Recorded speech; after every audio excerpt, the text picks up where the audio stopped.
Don't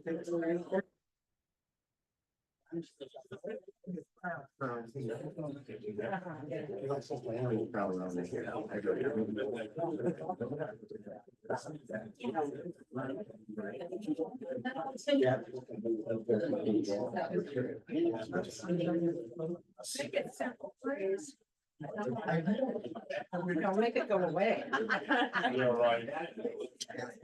All right, we're gonna start. Let's go, go, go. Please silence your cell phones, your pagers, your beepers, your watches.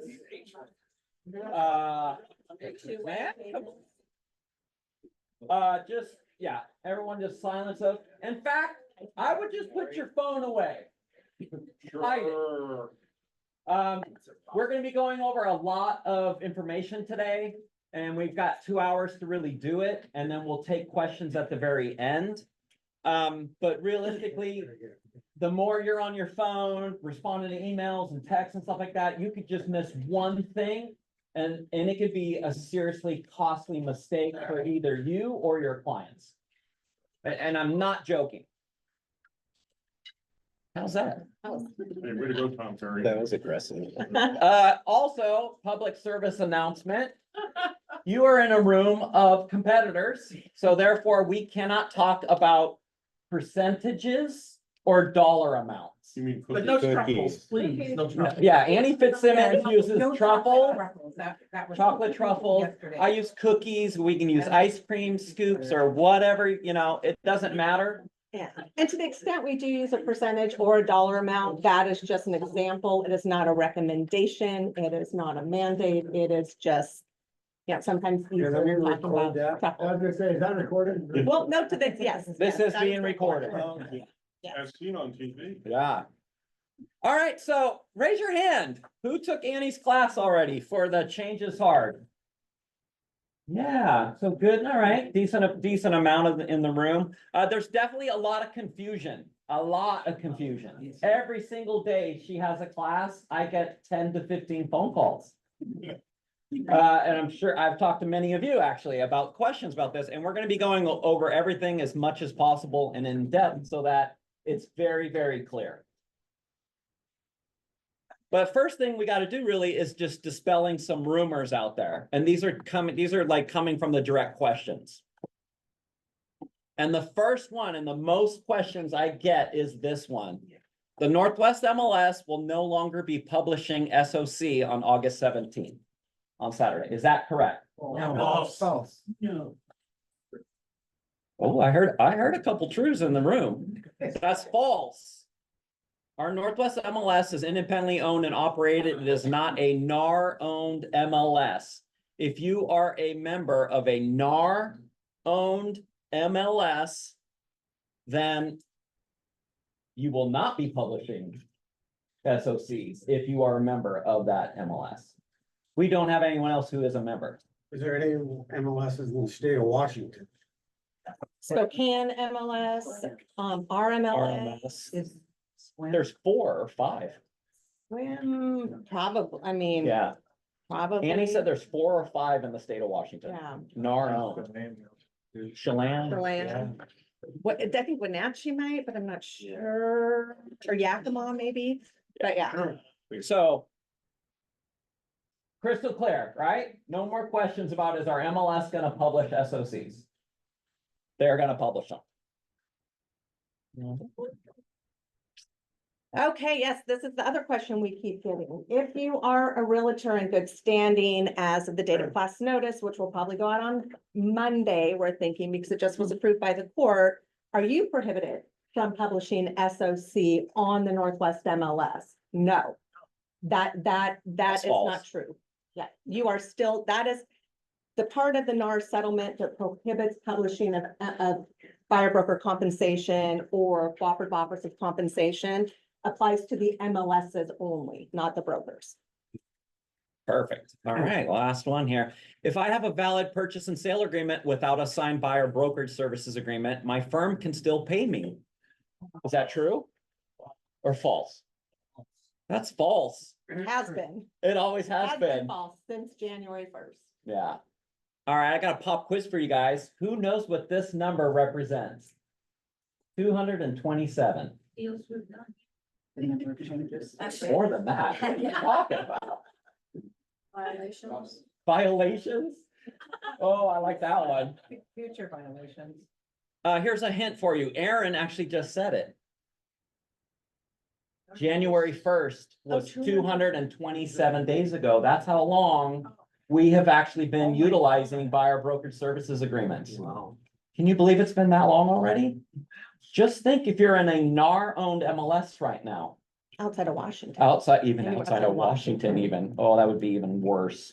You would have to do all these changes we've been doing in 4 years in a month's time. So I actually consider ourselves lucky, and I think that that's something we got to keep in mind. All right, we're gonna be going over lots of different things today. We're gonna start out with current issues with buyer brokerage services agreements that we are seeing in our own firm right now. All of our firms All of and that. the industry. Yeah, yes. And I will not ask you to raise your hand if you've received a call from me about this. We will not put a public shaming out there, Yeah, but yeah, but we have had issues, and I think everyone has. Mhm. Okay, so this first one is brokers not signing the agreement first.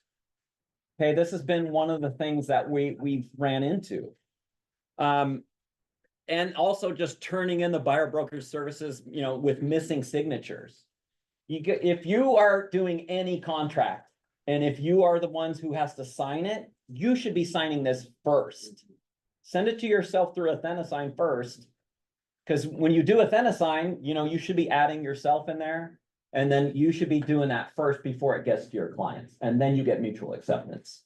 There's no excuse. Like we can't, if you don't have that agreed upon, and then you turn in it, now you don't even have a contract. Think of it, it's like a listing too. You're not gonna go to a seller and say, here, sign this listing agreement that's blank.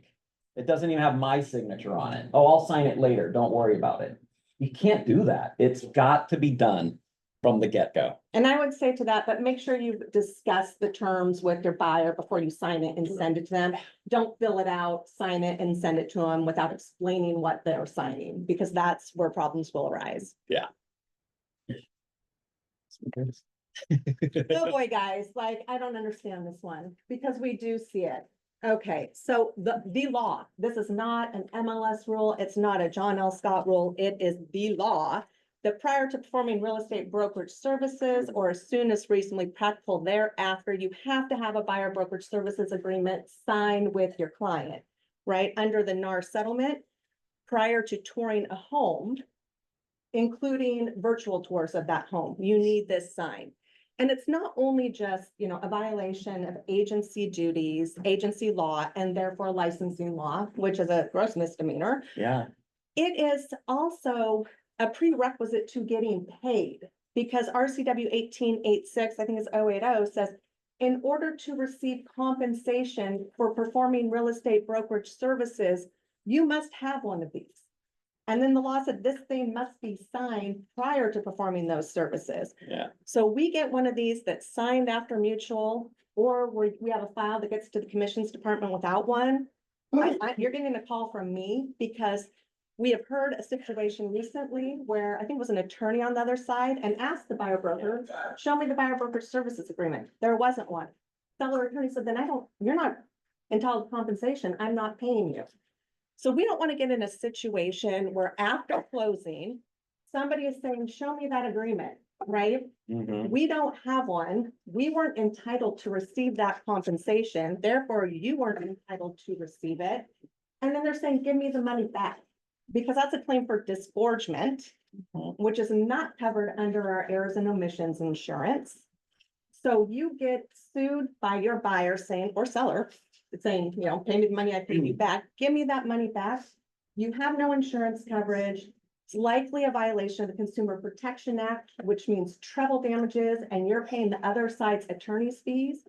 So that $20,000 commission that you failed to do your duty and get that agreement signed now costs you $150,000, Yeah. right?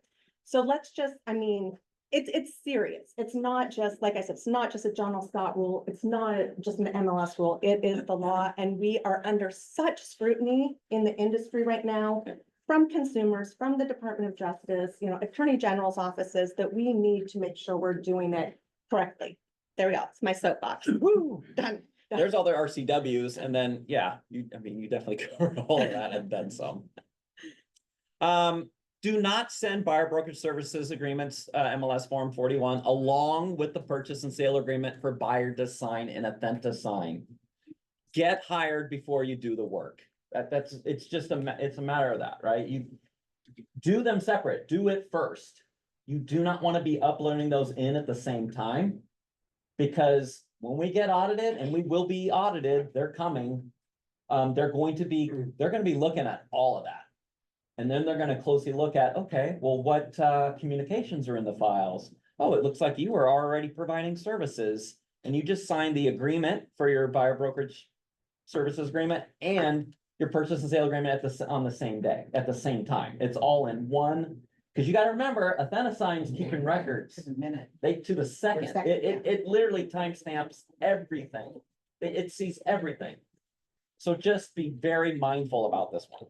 Another thing about this, I will say, one, oddly enough, the compensation in the buyer brokerage services agreement just happens to match what seller's offering. But the other problem with this is, what I have seen is when I've had a broker try and get legal involved, saying, I have my buyer exclusive buyer brokerage services agreement. They bought the home with somebody else or went and bought a different property. Let's sue them. So guess what I hear back from the buyer? I didn't know what I was signing. The broker had it in the middle of the purchase and sale agreement, sent it all to me to sign. I'm going to file a complaint against them with the DOL. So yeah, because it is, you guys need to be explaining to your clients what they're signing, especially when it has to do with your compensation.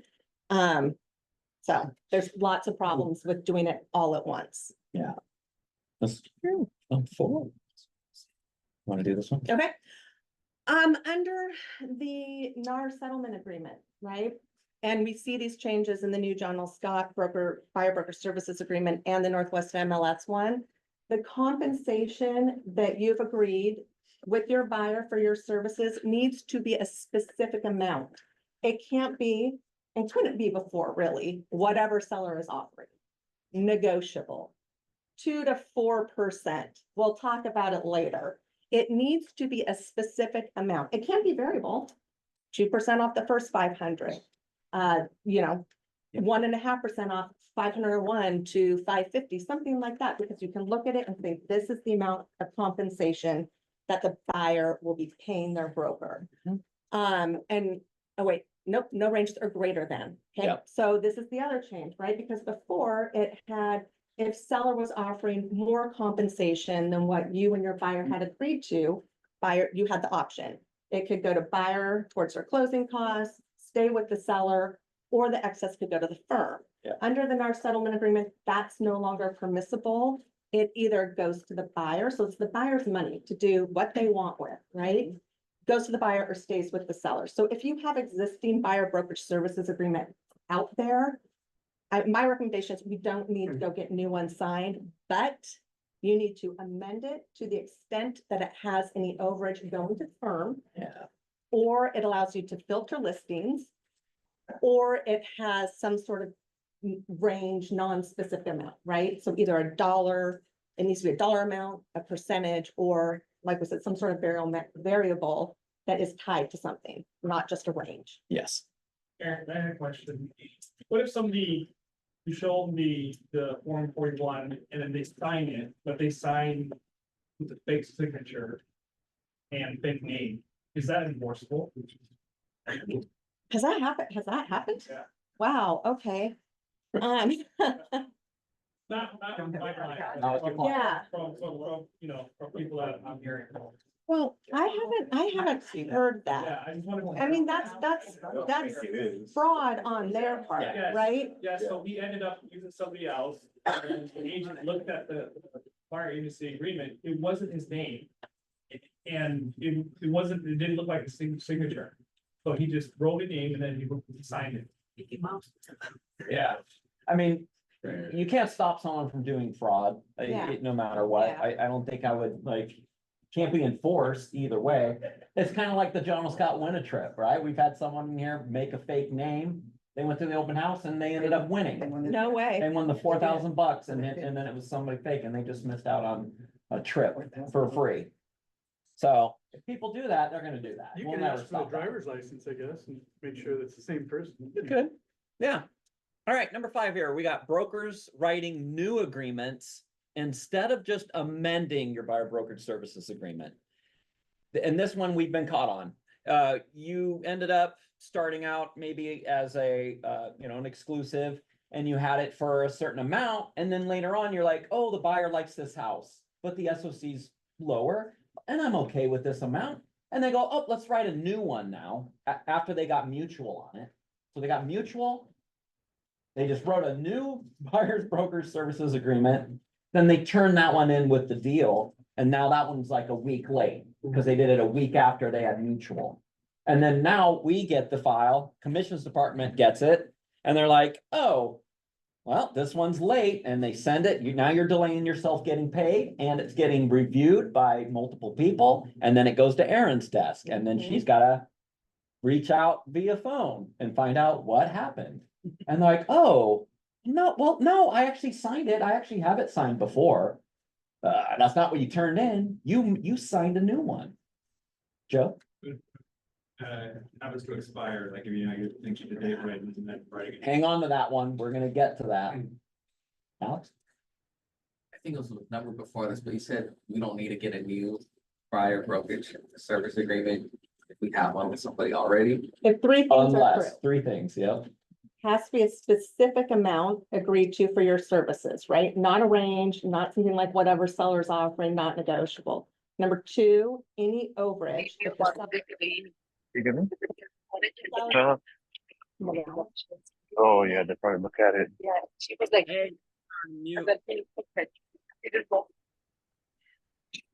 So if you have the overage in your current buyer broker services agreement, if you have the overage going to the firm, you need to amend that.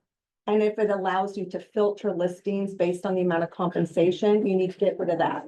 And that's kind of a conflict between the NAR settlement and some of the other settlement agreements that I've seen. Some of the settlement agreements with the firm say that unless instructed to do so by your buyer. I think right now we're exercising caution and saying you cannot filter listings whatsoever. You show them all to your buyer. So if those 3 things are true in your current buyer broker services agreement, you're fine. You don't need to amend it. So if that put overages paid to the broker. Get rid of that. Yep, it goes back to the seller it can go back to the seller if that's, reduction in purchase price, if that's what the buyer wants. Or it goes to the buyer to the extent allowed by their lender, any overage then would have to go to the seller, not to the firm. Question mark there, Carrie? Curious question, I kind of get the premise of it, is that you're saying that we can amend our current BBSAs, but it's about filtering listings, we have to take that out, right? I'm not allowed to do that. The overage cannot go To the firm. to the firm anymore. And what was the third? The compensation needs to be a specific amount. And we're fine because we are in a much better place than other states. Because the law changed already and we have the language that's required as far as compensation being negotiable. All of that, and even in Oregon, right? So we are miles ahead of everybody else, but it's just those 3 things based on how it's filled out.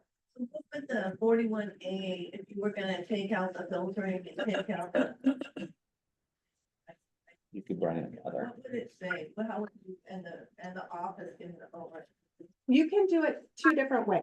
So one would be go to your original, just interlineate on the face of the document, cross out the filtering of listings to the extent that you put something in there that you will filter. I don't think I've seen one where somebody's filled it out and actually said, I will not, because it automatically defaults to not filtering listings, right?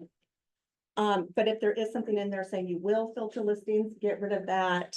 I gave Eric language to use in an addendum as far as the compensation part of it. So you would just use the 41, change what the compensation is, right? Yeah. Because that's 41A. 41A, amend the Number 5. compensation. Number 6, you would just use the language that Eric has as far as where the overage goes. Yeah, we've got that in transaction desk already for office clauses. Or you can change it on the front page of your current one, right? Just change the box's initial and date. Yeah. Either way, So my question is in regards to, so we have a specific compensation. And I charge 3 old fashions. They're only offering 2.5. 2 Moscow mules, yeah. Yes, so do we have to charge that buyer for that overage? You can amend, amend. you can amend. Okay. Yeah, but amend, like Eric was saying, just for Yeah. that, wait, Yeah, yeah, just for that property, because say that deal falls through, we've already had this happen. then you have 2.5 Moscow mules on here. You don't have 3 old fashions anymore, right? So just amend it specific to that property. Got it. Yeah, so we had the situation where, you know, someone was charging their buyer 5 cookies. And then on the MLS for a certain property, it was only 3 cookies that were, you know, remaining, or that the seller was willing to offer. And then the. Okay, so back to the start. The seller's offering only 3. Buyer brokerage service agreement was 5 cookies. And the buyer broker was like, I'm fine with getting 3 cookies, you know, it's okay. So they amended the agreement and they did such a good job of explaining how buyer brokerage services work now, the new laws and the contracts, that the buyer actually understand how things work. So then when they wrote up they amended with the 41A and they reduced it. And then they did the inspection they got mutual, they did the inspection, and then they terminated. Well, the next house they wrote up offered 4 cookies. Or no, excuse me, 6 cookies. It was even greater than their original agreement. Right, from what they were offering. So then what they did is they got mutual, right?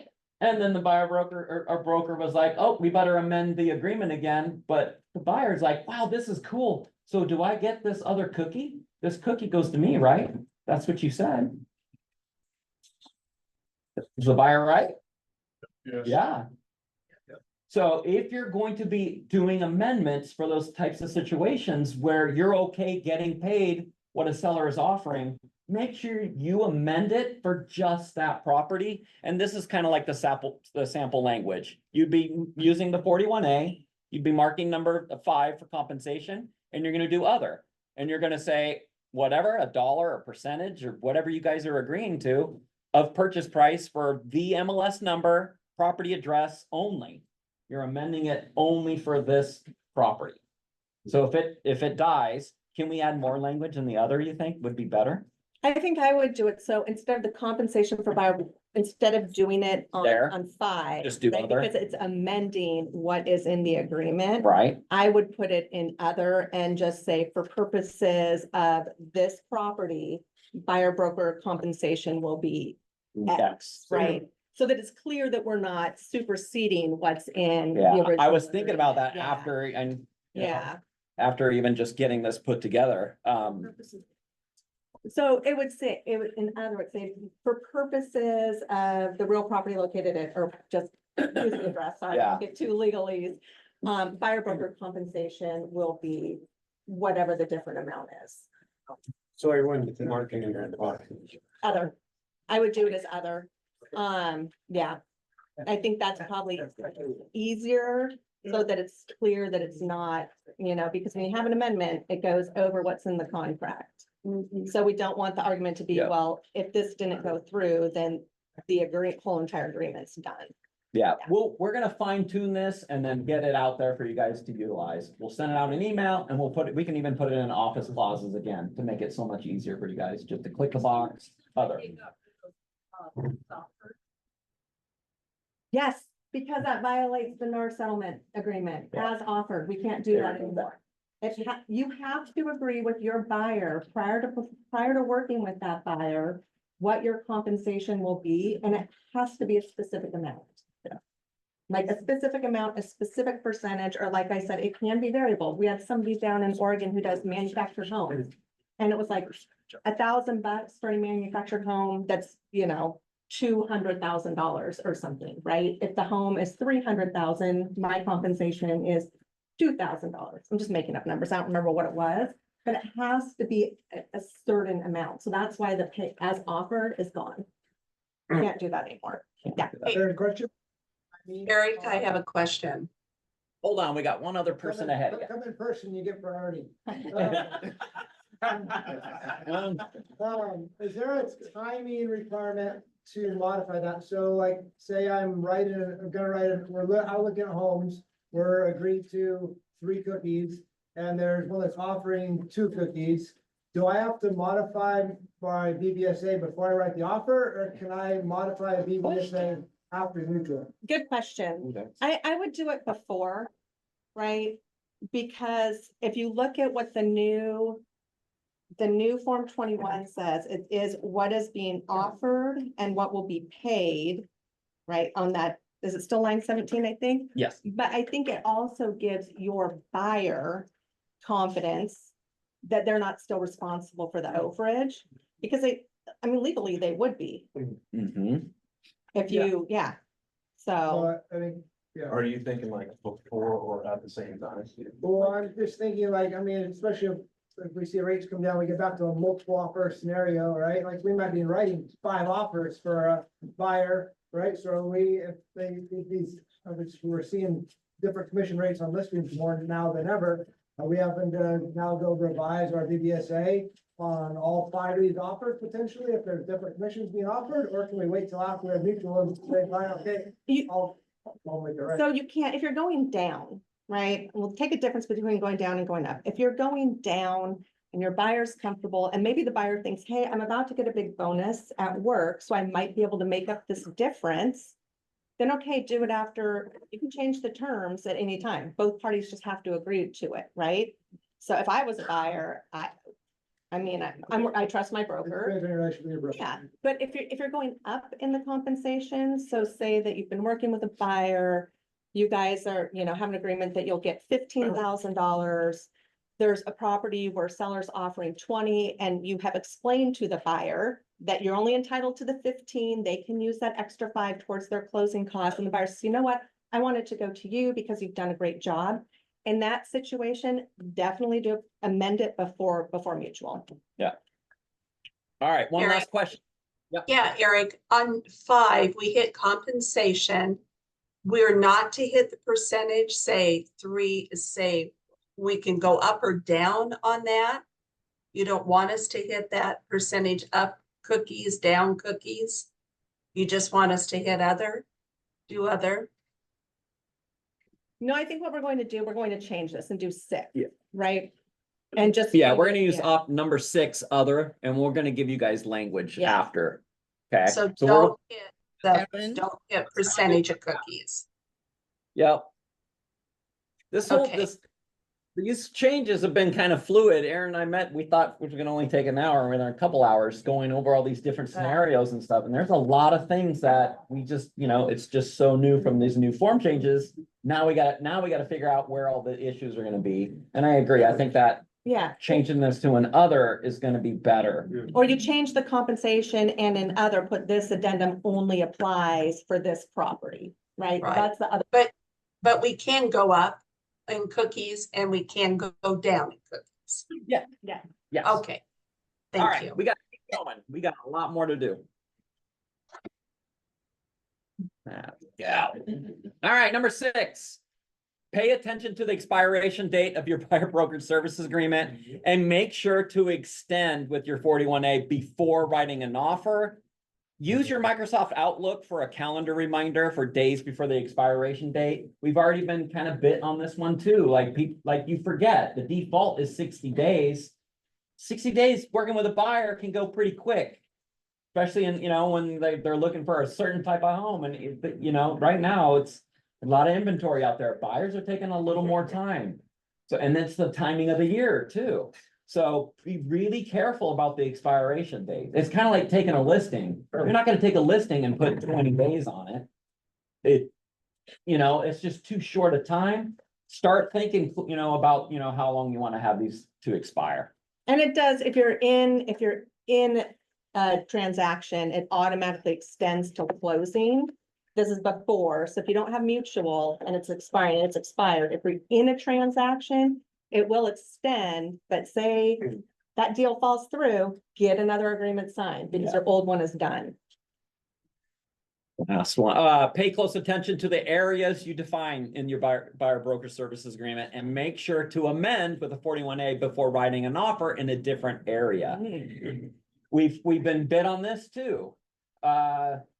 Let's see, someone was even talking about, they heard someone was talking earlier before class started that they had someone say, oh, Puget Sound. Where's the Puget Sound? Who? Floating home about. I don't know. So think about it. You gotta be careful with where you're defining these. It says if you keep it blank, it's unlimited, right? If that section's blank, it's unlimited. I've been telling people to write Washington State. Because you're licensed for this state. What number is that on this agreement? Very tough. It's the very top. Yep. You'll see when we get to the forms section and we'll cover that. It's right here. Okay. So right there at the top for following areas, line 4, page 1 and 3. Washington State. I think it's a little bit better to start doing that and not worrying about it. The client's like, oh, I only want to be in King County, South King County. And then they write a home down in, down in Pierce. Yeah. And you're like, I forgot about that.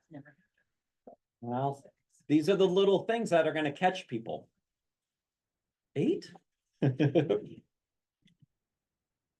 Oh, yeah, okay.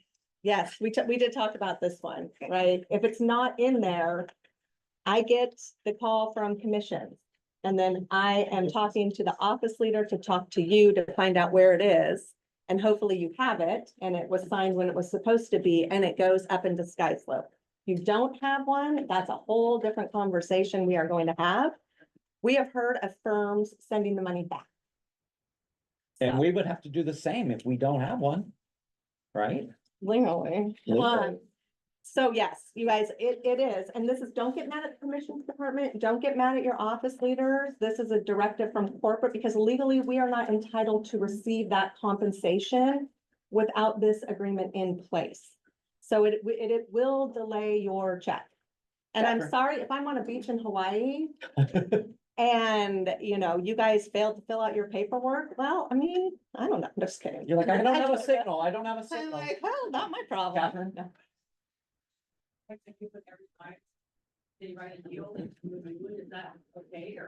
What's that first part? If you write a new one each time with the buyer at each property, PPSA. that's too much work. You might end up with conflicting agreements unless Yeah. they're all non-exclusive, but if you have a Yeah. buyer that has 10 exclusive agency agreements. No, and to me, that is skirting around what you're supposed to be doing. Yeah. Because it would look like you are filling it out based on what the seller's offering in compensation, and that's not what we're supposed to be doing. Mossy, But if you're a buyer yourself, do you still fill out one of these? what if you're a buyer yourself? Yeah. Representing yourself? Yeah. Like this has come up. It has, and if you read, so if you're getting compensation, right? Or there's another buyer, if you're buying it, or if you're buying it under an LLC, right? It's not you personally. Then yes, because the firm is the one that gets the compensation and then we pay the broker. The firm, if the seller is paying compensation that is going to go to you as the broker, buyer broker, then yeah. I know it's weird. It seems weird, right? Yeah. But You better charge yourself a lot, Mossy. All right, you guys, I think that's enough about what we've been seeing. Let's start talking about some off-market sales issues. The first one is if you're going to be representing a seller, then use MLS Form 47. This is the seller representation agreement, sale to an identified buyer. Buyer could be represented by another party or even be unrepresented. Do not do limited dual agency on an off-market deal. It's just the risk, it's the risk level just goes through the ceiling. That's messy. It's really messy. Yeah. And we've been bit on this, Yeah. actually. Yeah. And the other thing I will always say too, if there's any party to a contract that is unrepresented, please have them include in your agreement, the 22 RA attorney review contingency, and give an attorney review contingency for that unrepresented client. It's just one of those kind of extra shield of protection for you and then us and the firm. So please do that.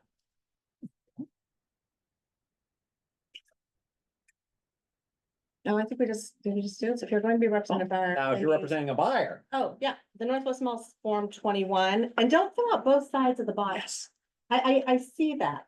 It's that people will check buyer unrepresented, seller represented by me, Yeah. and then fill out both sides at the bottom under the signature where it's the listing broker information and the buyer broker information. Don't do that. Just fill out one side if you're only representing one party. And we all know you've already given that unrepresented party the agency pamphlet. Yes. They've acknowledged receipt of it. We have that in the file. They understand they're not being represented in the transaction. But yeah, we don't want to, even though it's the right boxes are checked on line 15, 16, whatever that is. We don't want to create any sort of argument by that unrepresented party that they thought you were representing them. Yeah, and then again, give that seller, if they're unrepresented, the attorney review contingency, 22 RA. If you choose our transaction desk forms packs for either one of the situations, these are already in there. I've got those included. But use it. Number 3, what if you already have a Northwest MLS Form 1A signed with the seller and someone wants to buy the property before it goes live? There are 2 ways we've come up with to kind of handle this a little bit better. So here's the first one. First sign a Northwest MLS Form 47 seller representation agreement, then get mutual acceptance on the purchase and sale. After that is complete, then cancel the 1A listing agreement with an MLS Form 52. Okay, or Does anybody know, can anybody think of what the problem would be with that first scenario? yeah. So, Say it louder. Yeah, the Then deal falls apart. you don't have. Now you got no listing either. And especially if they got stuff during it. If Oh, there, yeah. I mean, if there was an issue, then definitely you're not getting a listing. yeah, Right. I mean, it's a way to do it. It's a proper way to do it if you're not concerned. But true, if that transaction falls apart, you no longer have a listing agreement. So still on that question then, too, with the signing stuff out with the indeterminate dates. So we're gonna say, okay, hey, we listed on next day. If that date is before that, if we then amend the purchase and sale and stuff, making sure, so if we put that as far as we want, we then I can amend. We have to amend the listing agreement to an earlier date, or do we? In the live date, oh, yeah, in the live date. It's gotta be before the live date. Absolutely. That's exactly what we were talking about. Okay, so the other option. So you would keep the 1A in place, right? Add the language on, and is it the Form 18? Yeah. That prior to the list date, and again, this is before you hit that list date in the 1A, prior to the list date, seller has identified Bob Smith as a potential as a likely purchaser of the property. You guys have executed a Form 47 and agreed to represent the seller just in that transaction. Seller is acknowledging that you are not going to be listing this property unless that deal falls through. And then if the sale closes, the 1A automatically terminates. So that keeps the listing agreement in place. Seller is acknowledging that you're not, because it says in that listing agreement, seller or listing firm shall by the list date do these things. Yeah. So we're saying we are not going to do these things. Seller understands it's not being marketed. We have the 47 with all of the other cautionary provisions to the seller about selling off market. And then if that buyer, purchase and sale agreement doesn't go through, then you still have a listing agreement. Yeah, and this language is already inside your transaction desk clauses, put in there yesterday, so you can use this, And these whenever. are all off-market. Off-market sales. This is one, if you already have a listing agreement signed, and this has happened twice this week. In the first time I've heard of it happening too, and it happened twice this week. Listing agreement signed, one was on the actual list date. Seller decides, they find somebody else off market to buy it. So it was like, what are we supposed to do? The seller wants to sell, we're going to represent them.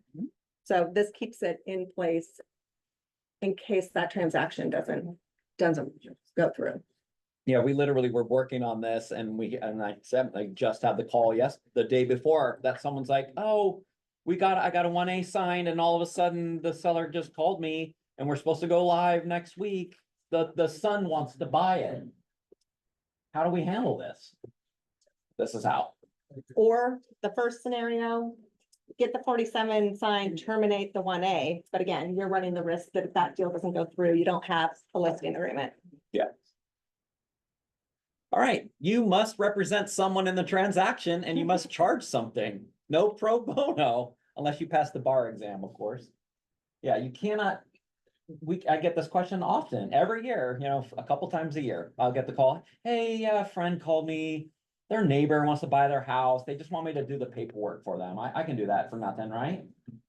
No. You can't. You can't do that. So be careful of those off-market deals because you don't fall for that trap.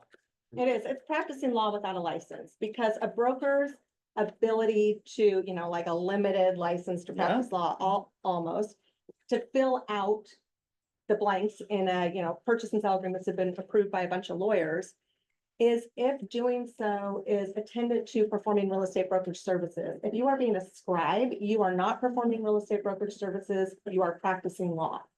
Not covered under E&O either. Yeah. Misdemeanor. Not covered under E&O. Number 5 is this one. You want to tackle this? Oh, you one? didn't know. What is it? I added this one too. Okay. Because it says in the manual.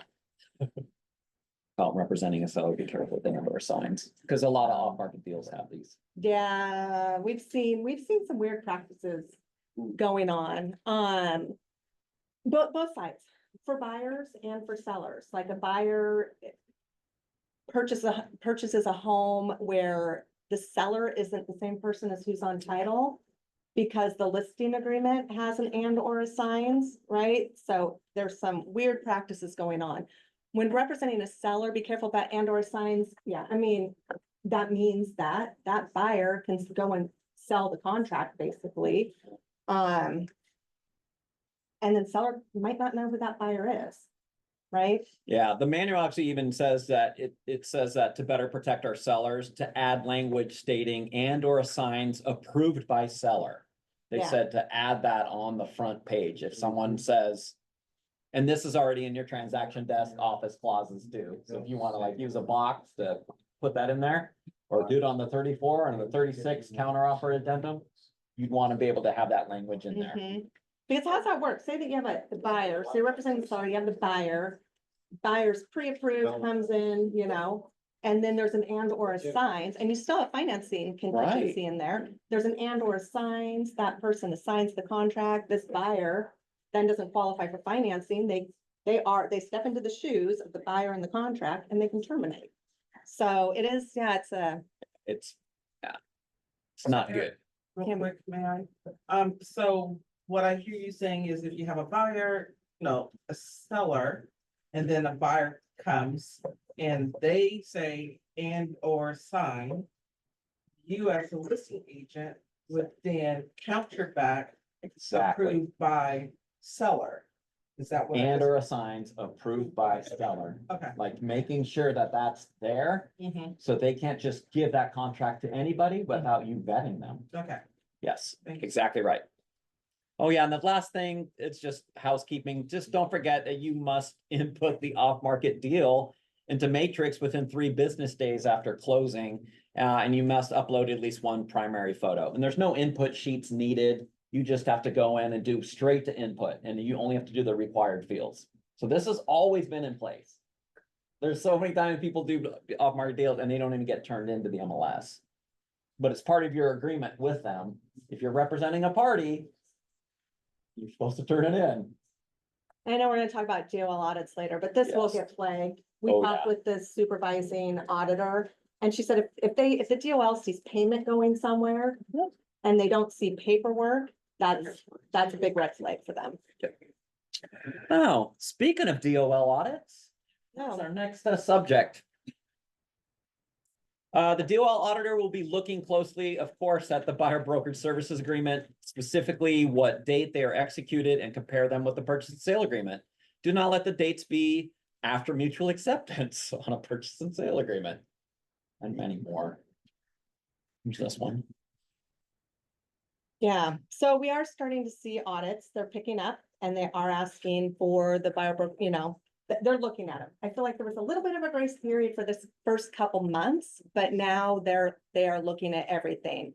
And they review the contracts. It's not just they're like checking a box. I know the Form 21's there, the Form 17's there, this is there, the settlement statement's there, great. They actually look at them. They look at them, they see if you put the wrong off, we had somebody who was using the wrong, was licensed at one office, but used a different office number, or you're not using your name as licensed, like they review the contracts. So make sure that, yep, if broker's limited dual agent, better have that consent by both parties, right? On the listing agreement and the buyer brokerage services agreement. Compensation amount. Well, we'll get this one first. Yeah. Making sure it matches and any amendments. That's it. Earnest money deposits is gonna be a big one that they're gonna be looking for and looking at. Was the deposit on time? Was the deposit late? If so, was notification sent out to all parties to the contract, including escrow? And then most importantly, was the seller notified of their rights to terminate the agreement because buyer's in breach? This one's huge. Our last audit, we got bit twice on that one from them. Were you the one that we had to go get, we got a statement Yeah. from? Oh, no. Okay, so we had one because both, so if you represent the seller, notify the seller that the earnest money is late in writing and upload it to SkySlope. Yeah. Because, seller has the right to terminate the contract up until buyer deposits that earnest money if it's late. This is curable breach. If you represent the buyer, even if you call them and email them, follow up with an email saying, as we discussed, your earnest money is late, you are in breach of contract, you need to get it, immediately. Save that to SkySlope. Yeah. Because this is a big one that the DOL flags us on. And I can't remember what office it was, but we had to get a statement from the seller saying that the broker had called them and told them, notified them. Nobody wants to do that after closing, and it looks a little like, So easiest thing, send the email.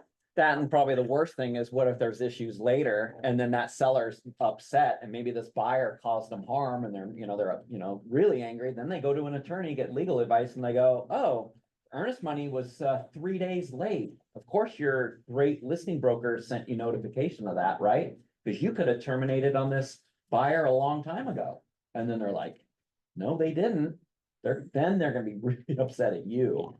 And be really careful too, when you're writing in your purchase and sale contracts. You give a buyer 1 day to get their deposit in, don't do that. I know like you're trying to be like, show, your strength and how earnest they are, but people use wires all the time. There's early times for them to be going out and there's early times to where they cut off. As soon as you miss the cutoff, you're late. You're in default, and both of our files were wires. And both of them were those exact situations. So it's like, just be careful. Yeah. Question. Yeah. The previous page you had on there that they are checking to make sure the BBSA, the compensation amount matches what the broker was paid. So what is the cure for if you, on your BBSA, say you're charging 3 cookies, right? And then the buyer at the last minute, all they can come up with, they're short. Now it's a scramble at the end. You make a decision, you're not gonna let the buyer lose the house because they're missing $1,000 or whatever. What is the cure for making sure that, because now the compensation is not gonna match what's on the BSA? So yeah, you're gonna use the brand new MLS form that it's the 41C, but now it's buyer credit addendum. When we get to the forms review, and when we get to that in you're gonna see like it's a whole new form. They even renamed it. But are we representing the buyer in that scenario? Yeah. And so you're agreeing to reduce your You're doing compensation? Compensation because that they the- don't have. Yeah, because the buyer owes you the difference, Correct. right? I would just do the amendment to the BBSA, reducing the compensation for that transaction only. Okay. I think that they're more concerned about the opposite, right? Yeah. Where your More. BBSA says 2 cookies and you took 3. Yeah. So, Exactly. Definitely that's the scenario they're really gonna be looking for. but still just make the paperwork work, right? Make sure it's all lined up and. All right, the fourth one, did the broker touch the earnest money deposit? If you take a copy of their check, they hand you a check and you write it out for that escrow, kind of doing it old school. If the buyer gives that to you and you're like, yep, I got, as soon as you touch that check, now you're required to give a Form 89 receipt. Good. You have to. So if you take it, you pick it up for them, or you're like, yeah, I'll take it and I'll have escrow come pick it up from my office. Form 89, and it's gotta be in both firms' files. That's the part that we got bid on too, is that they ask, oh, where's your Form 89? We're like, oh, we're the listing side. That doesn't matter. We're supposed to get a copy of that the broker took it. How would you know that the other broker took the? Because they had a copy of the check in the deal that they reviewed. That's how they got bid. So just watch out for that one. And then again, just all of these items have got to be in both firms' files.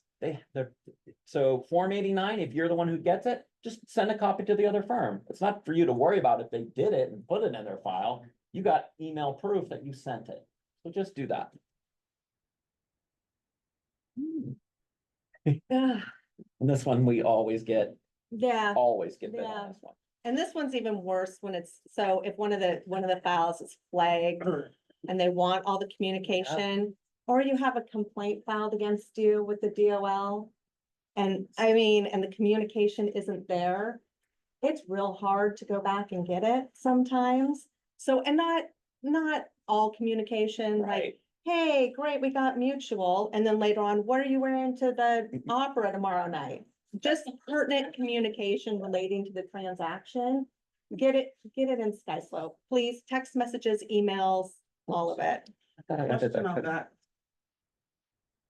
Because I'm guilty. The text messaging, how to get, Yeah. are we the, is there any? That one is training on Yvonne, that one is such a tough one. And I had someone really did a good job on one of the last reviews, one of the audits. I was like, oh, this is awesome. They did their whole text, they figured out a way to do it from their iPhone. And it was literally every text, but it was line by line. It completely exported it. You couldn't tell. The DOL said, hey, we appreciate the effort, because this is like everything they ever said, but we don't even know who said what, because it literally was every single message. You can't tell who said anything. Right. So they wanted screenshots. There's an app that you can, Yeah, there's a couple apps out there. We haven't tested anything yet to see what's really good. Pretty easy to do a screenshot. Yeah. And just the pertinent communication. Right. Right? I remember the old school days, we had the paper files and we just printed out all the communication was right there with our yellow copy or a pink copy of the. What was I gonna say about that? Yeah, again, just relevant things. You also can, the cool thing in your SkySlope is every single deal you do, SkySlope makes that unique email address. You can forward each email that's pertinent, right? Or a voicemail. You could forward a recorded voicemail straight to that email address too.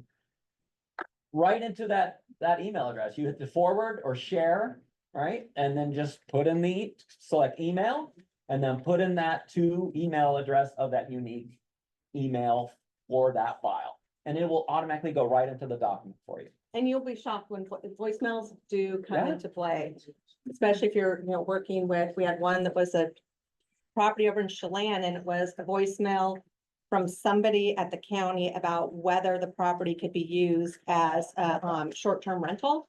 That broker saved the voicemail in SkySlope. So, it was a long one, so. Does the firm have a Sky Slope, email address that we could forward the fire service agreements to? You already have that. That's broker docs. Broker docs, Yeah. yeah. Yeah. We're talking about that one right now. Does the firm's file have all non-accepted offers? This is another one that they actually are asking for now. We got real hammered on this last year and I went toe to toe with legal arguments about why unaccepted offers written by a buyer and not written for a buyer, not accepted by the seller, doesn't count as something that needs to be in the transaction log. And they took the definition from 1886, applied it to 1885 and said a transaction is an offer signed by one party.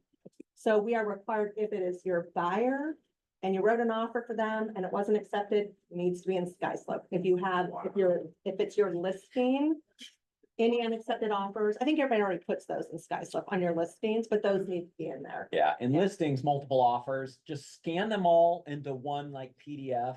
And then you can just forward it to your email for the Sky Slope email. It goes in there. And I would rename it probably not accepted offers, .pdf. Yeah. So, For not accepted offers, can you just do the first page with the line, offer considered but not accepted? The whole thing, yeah, yep. And that would be good if you have a folder because they want an actual log. I know. And I was telling them how difficult in practice that would be, right? Instead of having a buyer folder where all the offers written by the buyer were placed, so, yeah. Sorry, guys, we don't make the rules, we just follow them. That's it. Yeah. We get it. But that's an example. It's an example. Yeah, it just makes whatever when you make a deal or turn in a deal, it will automate and make you a new unique email address only for your file. So that's what Sky Slope does. And I just gave you the example. You can forward any of those types of things to that email address. Your buyer made offers on multiple properties. You got one. Yeah. You want all the ones that didn't get accepted. Yep. by that same file. You could just forward it in there and say not written offers, but not accepted or something, just to CYA. If you write an offer with the buyer. Never get accepted. Then they stop working. with this. No, we don't even have a file for that unless you put it in broker docs. Yeah, put in broker docs. Broker doc. Yeah. Everyone's got unique broker docs, email it. Yeah, again, we didn't make this rule. Nope, it is how they're saying that's how it's always been interpreted. They cited to like, I Now don't they're know what, some forcing it. disciplinary action where they use that definition, but yeah. So if they wrote an offer, the buyers wrote an offer, and you submit it to the seller, it's just nothing, you submit to sellers, and then the buyers backed out. Still working with them, but they backed out from the deal, that would go into the not. If you had accepted mutual, offer. No, we didn't get mutual. oh, never. Before it could get to mutual, Oh. the seller had got it, but they hadn't signed it yet. The buyer backed withdrew it, then that would go under the not accepted offers or the Think broker docs. technically, I would put under not accepted offers. In broker docs, In broker docs. never accepted. If it was never submitted, don't worry Right. about it. Yeah, Never submitted. never submitted. I mean, that's a draft. I work with development executives, you're out of your mind. Okay, yeah, okay. We'll talk later. Yeah, I wouldn't worry about. And if the buyer and if the seller get multiple offers, what do you do with those on the listing side of it? You save them under the listing, don't you? That's where I've seen that. Yeah, once you turn in your listing, all right, and you do an accepted contract or whatever, just put it into that email, just forward it to either one of the emails is gonna be the same for that transaction. So just forward it. Okay. Yeah, and then you don't have to look at it. It doesn't go in a checklist. You just forward it and be done. Okay. For a listing, not accepted offers, Okay. but your listing. Yeah, and for your listings, one of the reasons it's really important beyond the DOL audits is we have had complaints filed with the DOL against our brokers saying that they engaged in discriminatory practices by not accepting a certain somebody's offer, right? We can go into Sky Slope, we have all the offers right there and the spreadsheet that a broker has done comparing the offers, and it's not because of your, protected class status. It is because your offer wasn't the best one. So that's why it's also important. And Yeah. And the last audit we had, that's exactly what she said, our auditor. She Mhm. said that's the reason, like, they want to see the offers that were submitted. If there's ever a complaint, they have something to find. Yeah. Hey, Erin, I have a question for you. This is Lori. Hey, Lori. On the buyer broker agreement, if we're in contract, we don't have to change those now, do we? You know, No. you said no, we don't have to No, change unless- those. Unless because you it's the said- three things we talked about. Not, so you're in contract, meaning. Or purchase sale. Yeah, I'm in contract. I have a buyer broker. We're in contract with purchase and sale with our buyer. We don't have to change those. Those stay No. the same. Okay. Nope. Just If that deal falls through, you will. Yeah. A new buyer broker agreement or amend it if your current one doesn't fit the three things that we talked about. Okay, wonderful. Thank you. Yeah. Yeah, which forms will we need to be updated and how? We kind of covered it. I mean, you want to cover it one more time, I just to think make sure people are at, I mean. Yeah. Cause I keep hearing the questions. So yeah, buyer broker services agreement, right? Don't worry about them if it has a specific amount for your compensation. Overage, any overage is going to the buyer or seller. And you're not filtering listings. You're good. As long as you've used, guys, don't use old forms. I don't know where you get them from, but I've seen some weird things. And it's like old English font, basically. Whoa. I mean, it is, use what's current on the Northwest MLS. My desk needs some serious cleaning up. We're going to work on that. But yeah, as long as you're using the current version of the buyer broker services agreement from January 24, it has boilerplate language that needs to be in there, right? Those other things you need to clean up. Are you talking about listing rooms too? Yeah, oh no, this will be, now we're gonna start in on just our actual. Well, it doesn't, yeah, I know a lot of you have gone to Annie's class and got confused about listing agreements Yes. needing to be amended or new ones. No, not unless you are outside of the Northwest MLS. Yeah. One- Yeah, that would've- I have another question, Eric, on the buyer broker agreement. A couple months ago, I had put 2.5 cookies and they were offering 3 cookies. My buyer wanted me to have it, so I did the 41A. Is that okay? Yep. Yeah. Okay, that's all. Sorry to bother you. She had a buyer broker agreement where compensation was one thing, seller was offering another higher amount. After conversation with the buyer, informing them that you're only entitled to get what is in that agreement, and buyer understanding that that overage could go to them. Buyer said, I want you to have the overage. They just used the amendment, the 41A, for that specific property, and that's fine. Yep. All right, let's start diving into the forms. Everyone should have your samples handed out. These should be live right now on Northwest MLS. So if she had the agreement signed yesterday, we go live next week. So we need to have a new agreement signed. You're fine. The current Northwest MLS listing agreement for listings in the Northwest MLS are fine. If you have a listing in Spokane that is with Spokane MLS, then we need to talk. Because it does need to be, they're being a little, some MLS, some NAR MLSs are being a little persnickety about things. But yeah, persnickety, I like that. being really irritating. But yeah, no, Northwest MLS listing agreements are fine. So we don't need to amend those. No. Got it. All right. All right, so in your handouts, I've highlighted the sections that have the most significant changes. There's all the little, if you look at the red lines, forms, you can see they changed the dates on, when they amended this, form and all that. We're not highlighting all the like little stuff that doesn't matter. I'm only gonna focus in on exactly what has been updated. So if you look realistically, everything on the first page has been the same. Into the second page in your handouts, they've highlighted it to say just listing firm compensation.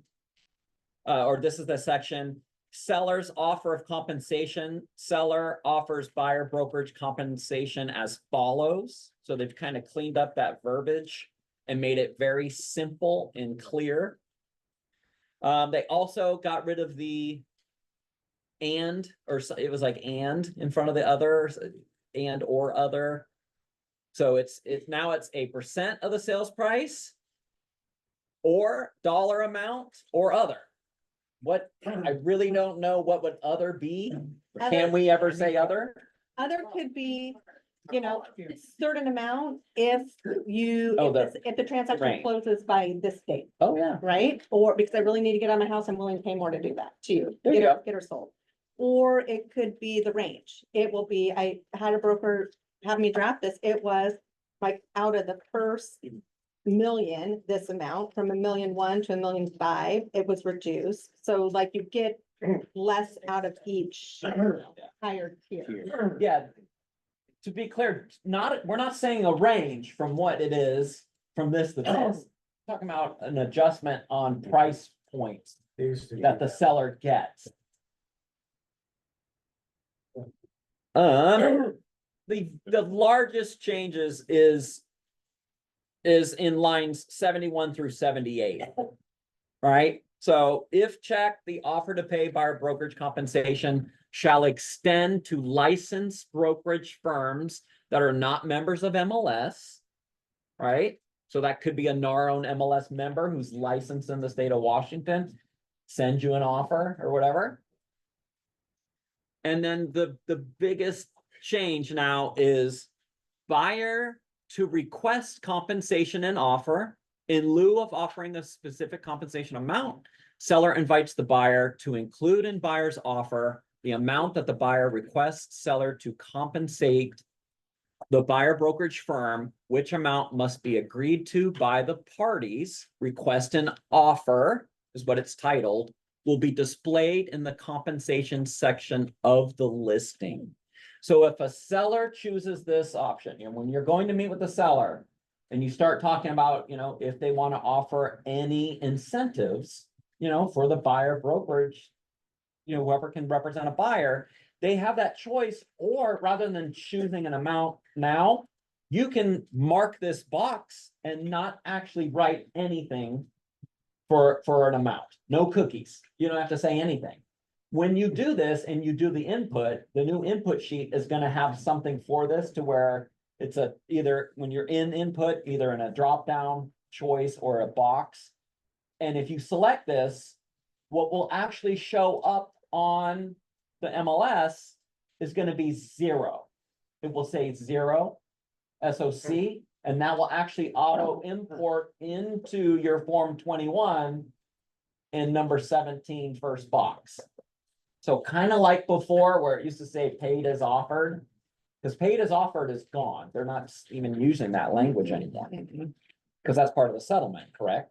Well, and it's not on the, yeah, no, it is removed. none, an amount or requested. Or requested an offer. So if you're marking that when you're filling in your Form 21s, it'll make more sense when we get to the Form 21 and you can see this. But trust me, you'll be able to do that. And remember, 7B is a check the box option, check Yes. 1. Not 2. Yeah, you can't. Yeah, it's either sellers making an upfront offer of compensation, or they are not making that upfront offer, but they're willing to consider it with an offer, or they're not making any offer. They don't want to consider offers that is requesting buyer broker compensation, so we'll say none. Right, one of those 3. Yeah, one box only. And then the other choice is the no offer of compensation. Seller declines to offer and does not intend to pay buyer brokerage compensation. Seller acknowledges that a buyer may still submit an offer that includes an amount that the buyer requests seller to compensate the buyer brokerage firm. None will be displayed in the compensation section of the listing. So one choice or the other. So you can do that and it's up to the seller. But no matter what, if you're listed, when you write up a deal, you can still request it. And it's much simpler, easier format to request it, but we will get to that form. That's gonna be popular. Oh, it will be. And then the last section that they've updated is just that the firm's authorized to report the sale of the property, including price and all terms to MLS and its members, financial institutions, appraisers, and others related to the sale, provided that any terms, Yeah. this is line 106, page 3. Yeah, it's not highlighted. Provided that any items reported to the MLS before the sale closes shall only be used for aggregated anonymized reports. So that's the new language they added into it, because when you go pending, it's gonna ask what the buyer requested. That's the reason. But other parties can't see that. That's not gonna be, like, your listing's not gonna all of a sudden, when you change it pending, and show that to everybody.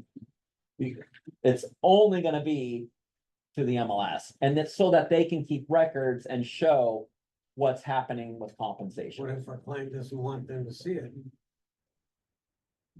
To see That's, what they this is offer. what they're agreeing to allow, that it's gonna be in there. The MLS, and they're gonna get the data. That's what they're telling you. They'd have to prove that. Yeah, There's, they wouldn't, it wouldn't be public. Huh? It wouldn't show up to anybody else. All right, MLS Form 47.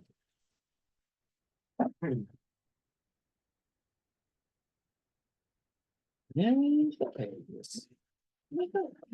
Oh, you wanna go back? That's the compensation. Yeah. It Let's gets go back. filled out wrong a lot. Yes, you're right. You're right. Okay. Let's touch on that one. Yeah. So this is something that I see filled out wrong quite often. It's compensation, Number 7. even on the old forms, right? So number 7A1 is what the listing brokerage compensation will be, right? Got it. Okay. Line 7A2 is what the listing brokerage compensation will be if it's an unrepresented buyer. It's not 1 + 2, it is total compensation. Yeah. I see 1 + 2 quite a bit in there. Somebody puts, okay, say listing firm compensation will be $25,000, and then on 2, if the buyer is unrepresented, it will be $5,000. It's not those two numbers together.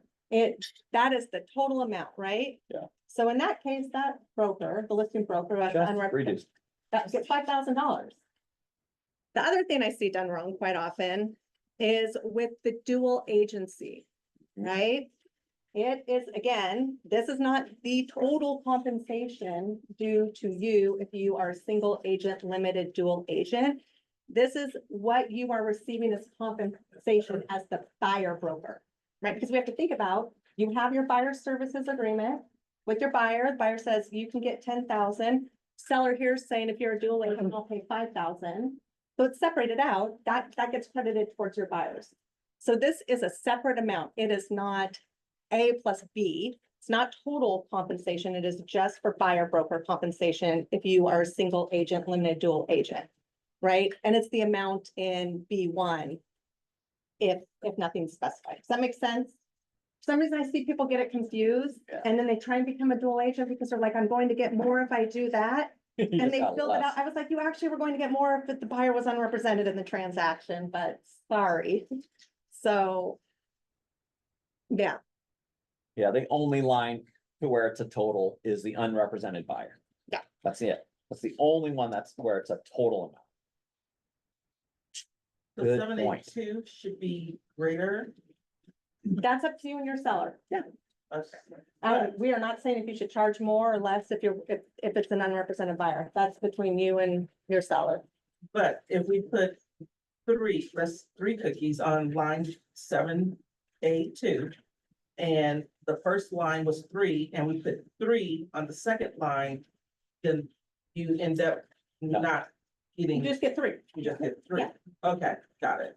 Yeah, and in that point, there's no point in filling out that second because it just defaults. Right. Yeah. Yep. So it would be, say that you're going to get more, say you're getting 10,000 for a regular sale. But the seller thinks it's going to be more difficult to work with an unrepresented buyer, so I'll give you $5,000 more. You would put 15,000 Got it. in that second line. Got it. All right, let's look at the Form 47 revisions. Oh, then anonymized report, same thing, Same thing, use yeah, the data. use of data, you're agreeing to this now. Same exact thing as is in the listing. I think that language, maybe the language was there, but it wasn't clear that it was only used in anonymized reports. Yeah. Yeah. That's exactly it. Yeah. But other than that, 36 and 7. for Form 47, number 6, line 36, yeah, that's the one. 36, 37. Okay, so not much to that one for this off-market sale to an identified buyer, but this one, yes. Form 41. Buyer brokerage services agreement. 41? Yep. We're in 41. Buyer brokerage services agreement now. What line? We're gonna start out. Anything that's covering the top, because that's pretty much the same. It's all the same. Exclusive, non-exclusive. We talked about the line on 4 about Washington State. Covers everything. Watch your term. It's defaulted to 60 days. How long is it taking a buyer to get under contract right now? I've been working with one since January. Better agent. Depends. Need a better And this agent. is- this 60-day default, it's the law. It's not a Northwest MLS thing, it's the law, the 60 days. Yeah, oh yeah, that was part of it. Yeah, it was, yeah. Compensation, buyer acknowledged that there are no standard compensation rates. The compensation in this agreement is fully negotiable and not set by law. Firm may not receive any compensation for brokerage services provided to buyer from any source greater than the amount set forth in this section 5 or any subsequent amendment hereto. The compensation for buyer brokerage firm services, the compensation shall be a % of the purchase price or a dollar amount or the other. So there it is. It's completely changed that charge what you charge. You need to put the amount that you're going to charge.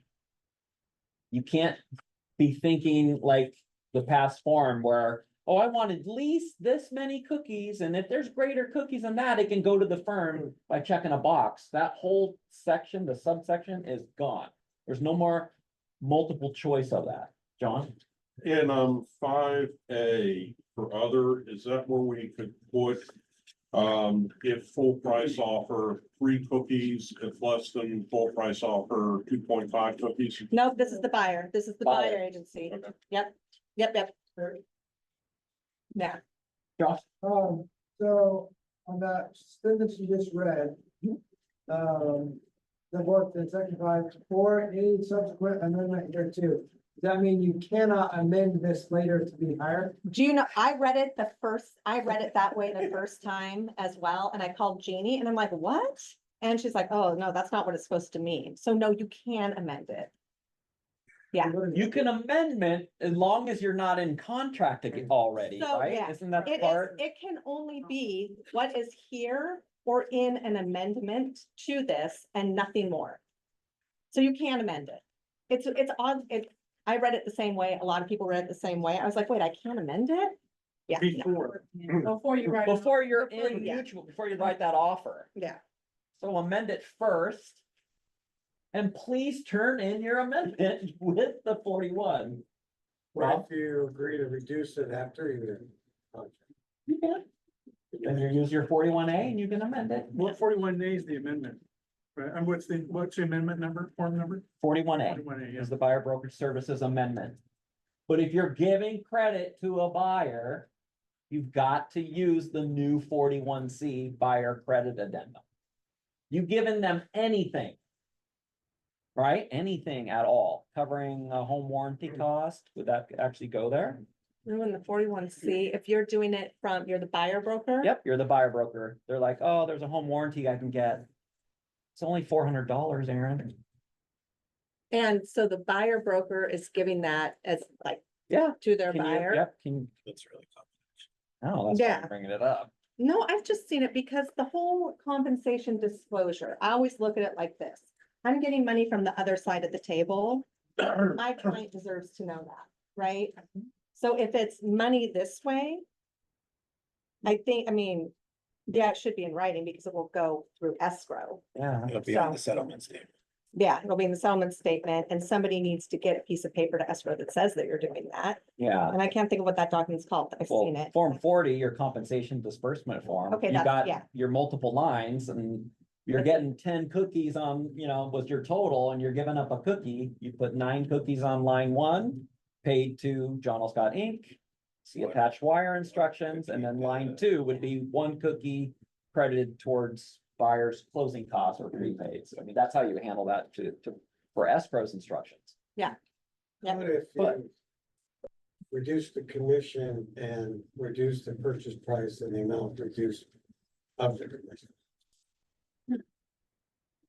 So the buyer, you reduce the purchase price and the amount of Negotiate with compensation. the seller, get the price down, and we're doing that, the agent reducing their commission to balance the numbers out. Yeah, so that, I mean, the first page of the purchase and sale agreement, which we're going to get to, will have what seller's offering, what broker's getting. Right? And if there's over going to, we're gonna get to that, right? If Yes. the over, okay, we'll get to that. Yeah. But yeah, I mean, if you're agreeing to reduce your compensation with your buyer, then just do the amendment to the buyer brokerage services agreement Specific to the. Or the property. or the property. Or that property. So, purchase. Or you can do it like that, yeah. Yeah. When you're reducing the price, compensation, if it's based on a percentage anyway, it's gonna be going down. Well, if I reduce my commission by 10 grand, let's say. And, we have an agreement with the seller, reduce the purchase price by 10 grand. Yeah. That's what I'm talking. Yeah, say seller's offering 20 and you only can get 10. So seller offered 20, we'll get to the purchase sale agreement, then you have 10 here. And then the offer price is 10 grand less, right? Yeah. They should be able to figure that out. Because the 41C has changed. It doesn't have the, Yeah. All that's gone. yeah, all of that is gone where All we're reducing buyer broker compensation is reflected in the purchase price. It wouldn't be a buyer credit, it'd be just. Yeah, that's No. part of the deal. Yep, It's part of the nothing wrong offer, with it's the that. offer being submitted. Yep. I should get back here, but, amending compensation up or down, we use 41A, but if we're buying a home warranty or credit for the closing costs. What is that? I don't know. I don't think it's the 41C is the form I'm thinking about. And my apologies. I 40. made up all of the forms memorized for all of the MLSs we Your operate form in. 40, if you're giving credit, is okay. It'll be on the compensation disbursement form to escrow. Use whatever you currently are doing. Yeah. Right? Because that's not the issue. The issue of you doing something like that, unless it's a credit towards closing costs or something like that, that needs to be seen by the lender. Yeah, and that's Yeah. gonna be think about it this way, if you're in the transaction already and something comes up, continue doing it the same way. If it's before you get mutual, you're writing up the offer and there is a difference in the compensation, you have to have that 41C in there. That's the two differences. All right, let's see. C is if the seller is not represented by a licensed real estate firm, then the compensation shall be equal to the amount in subsection 5A if not filled in. Just don't fill it in, right? Or, Yeah. right, I mean, And it's not an A+C. right. Wait, I have a question. So, okay, so see, that's a physical, right? FISBO, yeah. So then if you're saying to your client, if I'm representing a FISBO and they're representing themselves, which we all know you're doing more work. So if you wanted to charge a higher amount than if someone was represented. And you're representing the buyer in and you're this representing the scenario, buyer, right, correct? Yes. Okay. Is that the space where you put that? Exactly. And it's not A+C, right? It is Right, not it's in just- addition right, to right, the it's amount in just- A. If we This is happen the to go the total. route of FISBO, this is what the charge is gonna be. Yep. And Yeah. then on B, where it says limited dual agency, so, when you took the listing, on the listing agreement, you address that. with Oh, the yeah. seller. So now you're addressing it with the buyer, because the buyer walked into the open house and said, hey, I want you to write it up and I want you to represent me. So now you're signing this with the buyer. So if you charge more on the seller side, could charge more on the buyer side too, would be correct. Well, here's the conundrum with single agent, limited dual agency, right? Because you know what the seller's offering. Yeah. for limited dual agency, right? Right. You are supposed to agree with your buyer without thinking about that. You and your buyer are going to agree what your compensation will be for single agent, limited dual agency for your buyer brokerage services without thinking about this amount, because you cannot negotiate a term here to the detriment of your seller here, right? Yeah. So if you know that your seller's, going to pay $20,000, like, can't just put that in there. Well, no, so because technically, so this is just, bear with me, that my mind thinking. So you have a seller, they're not offering any, they said, nope, I'm not offering any buyer brokerage compensation. But if you happen to have someone walk into the open house and you end up representing the dual agency, I will pay you X, which is a little bit more than if you were just representing me. Now you have the buyer walk into the open house, right? And the seller has already said, I'm not paying compensation. I'm not paying the buyer's side of compensation, whether you represent them or they have their own representation. So you're signing a BBSA with that buyer who walks into the open house and wants to buy your listing. Doesn't work like that, because if you go back to what the listing agreement is, right, there's the three choices, because it is not, it's not in the listing firm compensation where single agent, limited dual agency is dealt with. It's in buyer brokerage compensation. So there's three options. You're not going to have the first box checked and only filled out for single agent, limited dual agency, right? That doesn't make sense. It would be either seller is offering buyer brokerage compensation and you check that first box. Oh, that's right. Yes. Or they're willing to consider it with offers or whatever. You're right. Here's what you can't do. If you know that seller's willing to consider, well, if seller's willing to go up to a certain amount, don't use that back with your buyer, right? Don't tell that, you can't tell the buyer that. You can't, you can't say that. Yeah. Okay, so here's where we all get those people who come to the listing brokers and think they're gonna get a better deal because they're dealing directly with the listing broker. Help walk us through that scenario. Here's what you do. You refer that buyer to somebody else in your office and get a referral. Yep. That's what, And that's typically what Yeah. most of us, now, that is, business practice is. but- yeah. So that's best practice. Yeah. All right, let's keep deep diving here. It's crystal clear, right, everybody? Clear as mud? Clear as mud. Okay, the next section for the change, there's the seller compensation offer. Seller may, but is not required to offer compensation to firm for representing buyer in the purchase of seller's real property. Seller's offers, right, that's what they call it. Seller's offer, if any, shall be stated in the purchase and sale agreement.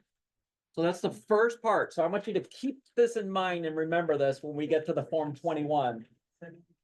Okay, so number 6, line 45 or 44.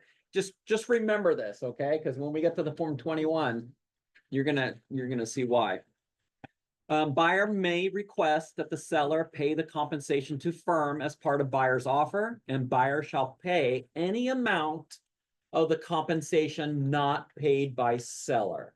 So there's in the buyers, now they've changed it all around to make it very simple to state that if there's nothing there, now you can request it.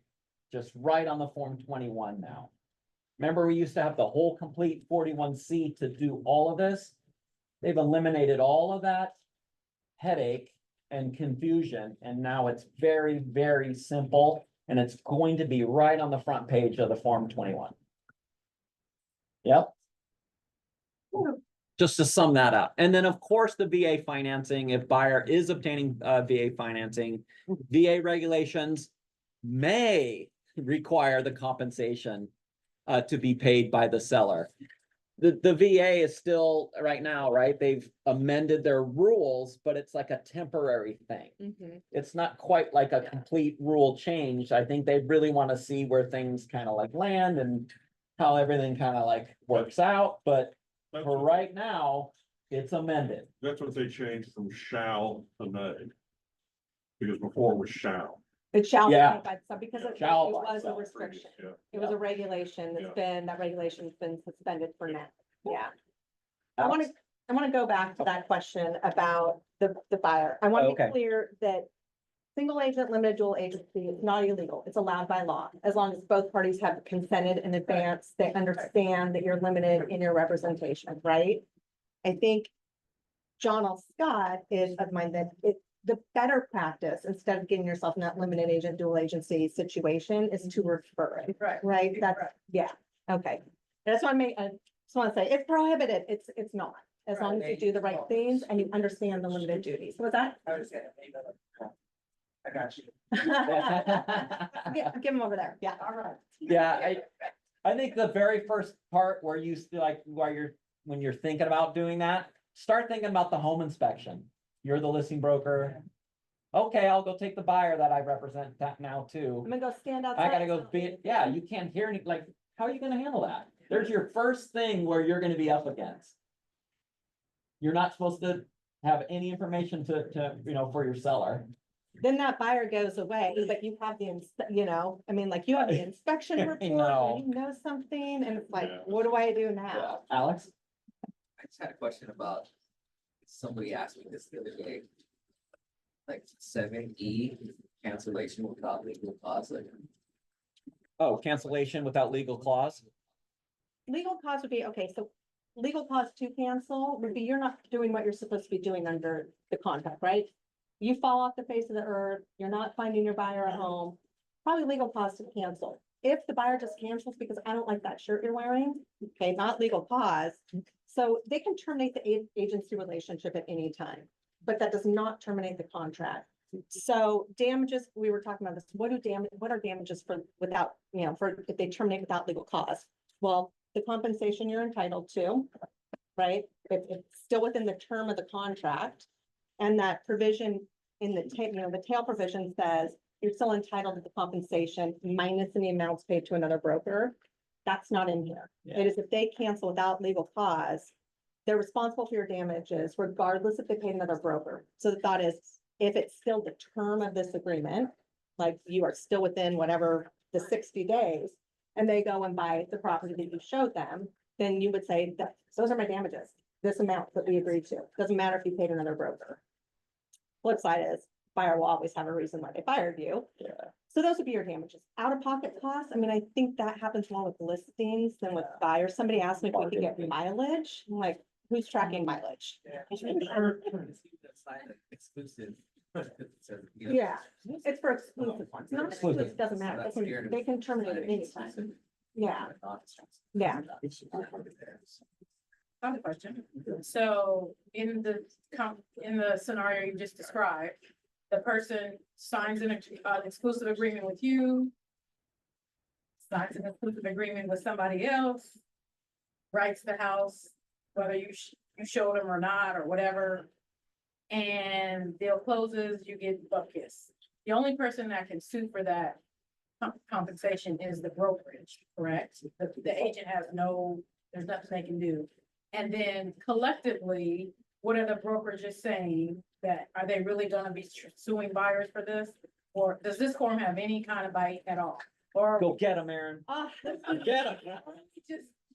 You just call Erin, 1-800-ERIN. Boom. She just gets them.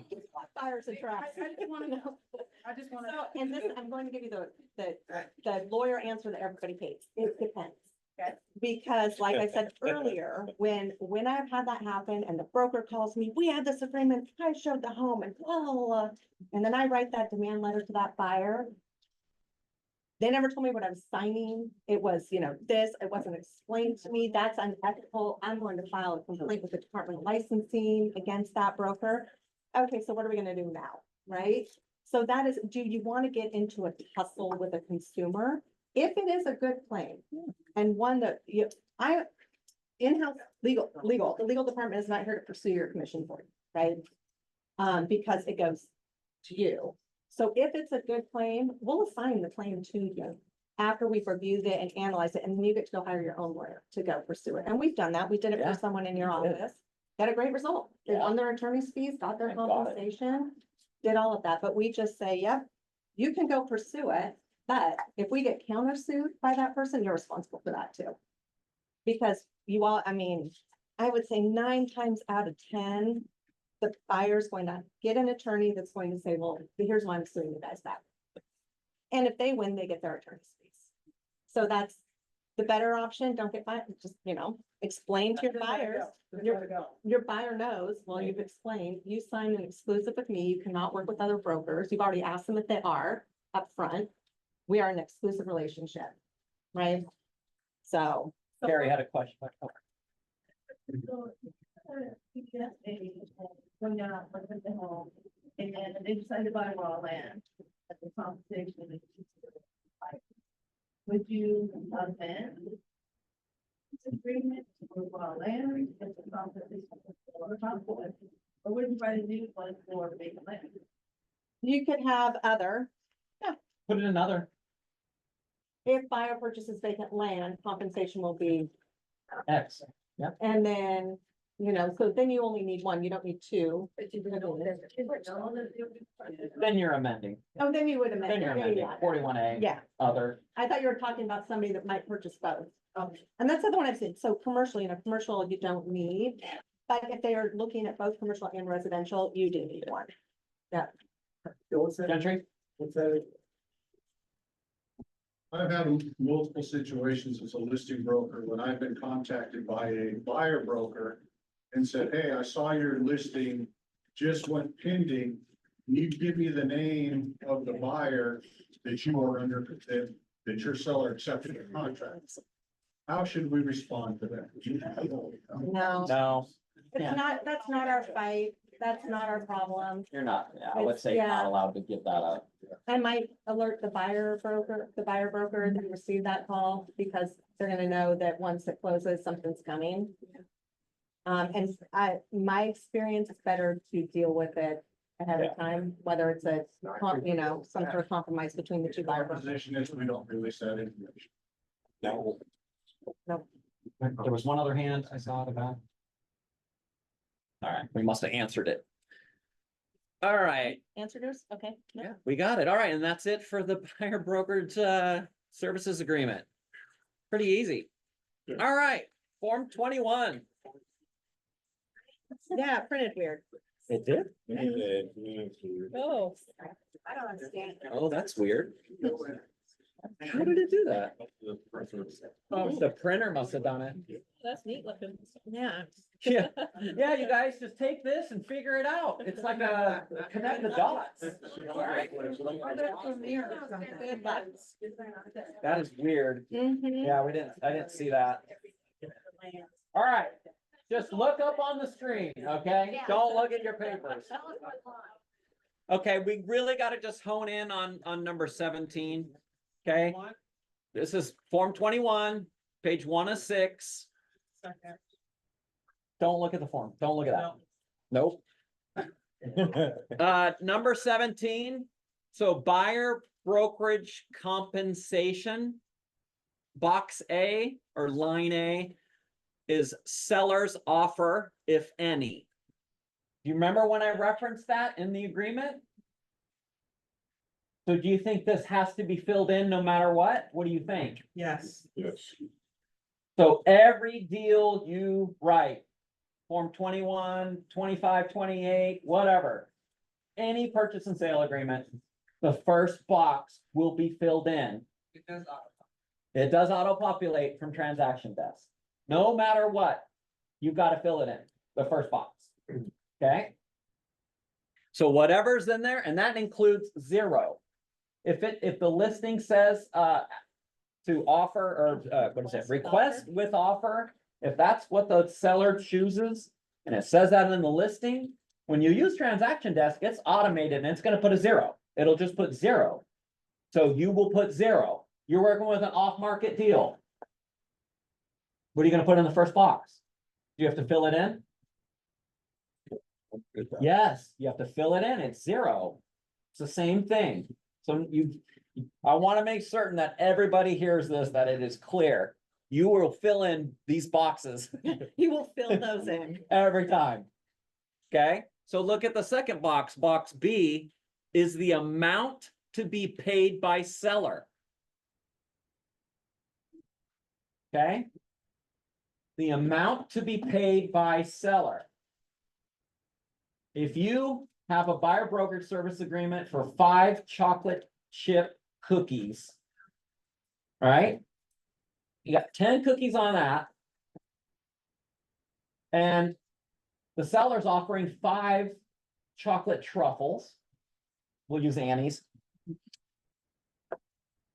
The very first box will say 5 chocolate truffles. That's what the seller is offering in the listing. But if the buyer wants you to request the 10 chocolate chip cookies, you will put 10 chocolate chip cookies in box B, line B. And that's the amount to be paid by seller. No box, it's line. Line, sorry, line, yeah. No matter what, you're gonna be filling in both these lines every single time. Every single time. If you're okay with receiving what the seller is offering, you're gonna be filling in that amount in the first line, in line A, and you're gonna be filling the same amount in line B. Every single time. What happens, Erin? If your buyers What- agree to that. Yes, if they agree to that. Sorry, I'm just assuming they're agreeing to it. But what happens if they don't fill in one of these? What does that mean? You don't get paid. Buyers pay. Wait, look, you probably should say that again. If they're not both filled in, you don't get paid. By the seller. By the seller. Good. Anybody. I don't know. You're a buyer broker's agreement. You could, yeah, you're gonna hold them to that, I but could hold them to that. Sorry, buyer. I forgot to put that. I forgot in to the fill it paperwork. in. Ask Yeah, for even though the seller was offering more, and you That's could have gonna- had that. Don't call me with that one. Yeah, me neither. Yeah. I'll be on a beach in Hawaii too then. Even if you're not accepting seller's offer, right? Buyer is like, Yeah. seller's offering $50,000, amount to be paid by seller 0, because your buyer's like, I'll just pay you. And we've heard of that. Some buyers are like, I'll just pay you. It's fine. I don't want it within the transaction. Seller's offering 50,000, amount to be paid 0. Now see, Question. Percentage instead of time. Yes, percentage or dollar amount is what it says in the listings. I have a question about that. That the seller is offering, and if the amount that you have agreed with your buyer is different from that amount, you put that amount in the amount to be paid, and then check the box for the, I'm sorry. So it's not 1 + 1 = 2, Here's an offer, right? Even if it's the same, but if it's different, what do we? Even if it's the same, yep. $5 million, seller's offering $5 million. Buyers agree to pay me $5 million, so we're asking for the $5 million. If seller's offering 1 cookie, buyers paying 3, but we want to request that seller pays the extra cookies. Then this is where it's simplified now. The first line, line A, is whatever's in that listing. Okay, whatever. For your example, you said 1. If you want that seller to pay 3 cookies, you will put 3 cookies in line B. So this is where, line B is where you're. Line B is That's where you negotiate, yeah, We're suggesting you're actually paying the seller. yeah. So line A is So what's in the listing. Hold on, we gotta go one question at a time. Amanda, are you finished? That's good, thank you. Okay, So simplified is what, A is what's in the listing, B is what you want. Yep. Exactly. Okay. Yep. There you go. Thank you. What are you putting in A if the seller has checked the box that said, I might pay something, maybe That- could be, right? that becomes 0. Rob? Sorry, I'm coming. No, you're not. Speak up. Let's say accept what the seller's paying. That's gone. We don't have that. That's gone. You don't, that's not You just even an match it. option anymore. You just write that amount in. Let's say B is accepting what the seller's offering. Then those 2 lines should match. Right. Even And if that it's is different less than than, the that is less than what the buyer broker's agreement says.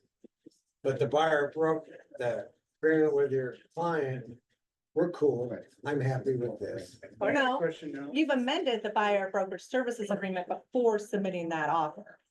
For the Yeah, let's- 41 let's- feet. All right, everybody, I know it's hard, like these are like so crazy changes, so let's all pay attention. Let's just be quiet for a second. Let's break down a scenario for an example to give everyone, to make it clear. Let's start out and we're gonna say you have a buyer brokerage service agreement signed with your buyer. And that buyer is okay paying you 10 cookies. They said, yes, you're worth it. I've seen how you work. Boom. 10 cookies, got mutual on that. You find this listing and it is perfect for the buyer. You go show it, they say, yeah, I want to write it up. This listing is only offering 5 cookies. Okay? So that you got an issue. Because if you accept, you just write this up and leave it and fill it in 5 and 5 on A and B. The 5 is going to come from the seller, but now your buyer still owes you 5. If you're okay getting 5, you're gonna have to amend the buyer brokerage services agreement, like the example we gave earlier, for just this listing. You're gonna use the 41A, you're gonna mark that box, and you're gonna put in the other, and we're gonna give you the language again, we'll put it in transaction desk. And we'll make it to where if, for this property, what did you say? You had it, you had a better language. Oh, it was buyer broker compensation will be but for this property only. For this property only. And you want that buyer broker amendment, you want that amendment in place Prior to. before. Yes. My question is, how about in the situation where you are trying to further negotiate with the seller to come up from there?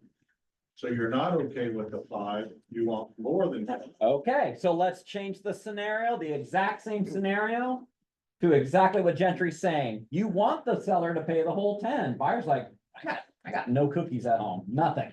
I'm sorry. Every cookie I've got is gonna go towards this purchase. And they're not even oatmeal. I mean, with raisins. Like, I want the seller to pay the whole 10 cookies, okay? Seller in that exact scenario, option or line A, number 17, line A is gonna be 5 cookies, because that's what they said in the listing. That's what they put in the MLS, that's what's published. In line B, you will put 10 cookies. The new language says that it's negotiable on this line now. And that is why it is so critically important that both of these lines are filled in, regardless of the scenarios. Let's say it's 0. Seller's offering 0. Buyer wants, hey man, I got a macadamia nut cookie left over that grandma gave me. I can probably give you that 1 cookie with the same scenario. Seller's offering 0 though this time. You would put 9 cookies on line B. Line A is still 0. And now a buyer will pay you the 1 cookie at closing. But then don't forget, you need your Form 40 commission disbursement and your 40A, which is the buyer paid compensation disbursement form. You would have to have both of those to the escrow. Yeah, but what you're saying is you have to amend the buyer broker agreement where they say, okay, we're gonna compensate 1, right? But you're going back and forth in negotiations with the seller. You could be having to rewrite that buyer broker agreement numerous times. You could. Because I maybe mean, that's- ultimately you're okay with 5, but you're gonna shoot for 10. Yeah, you definitely can have absolutely. You're gonna run into some scenarios like that where you're like, hey, I'm okay getting this, amount if we can get the seller to agree to it, and then you amend it for just that listing. I mean, you could end up in a situation where you're doing the best job possible that you can to communicate and have transparency in every transaction. You're gonna run into some certain situations on occasion. And you'll just have to do the best you can and amend when you can. And remember, the whole concern is if you are willing to accept less than what sellers offer, but you're still trying to negotiate, that's not the big concern. It's the other way around.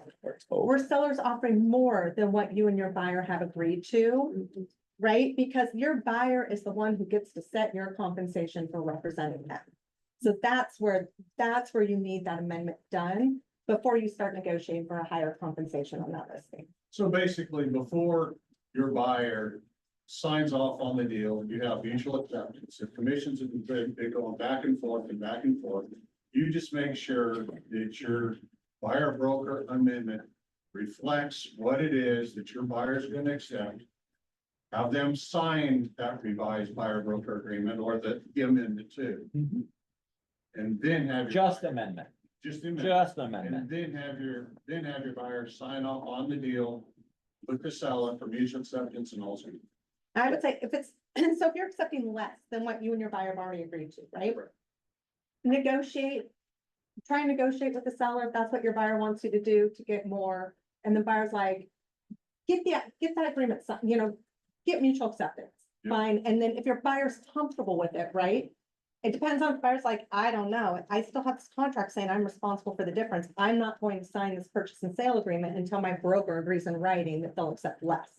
If your buyer's fine waiting and reducing the compensation after mutual, fine.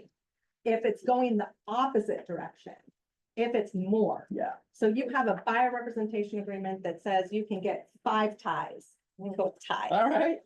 5 ties, and broker will not get more. Contract says that broker shall not receive more than what's right here. And our settlement agreement says broker shall not get more than what's right here. Law says it. Okay, seller's offering 10 ties. Yeah.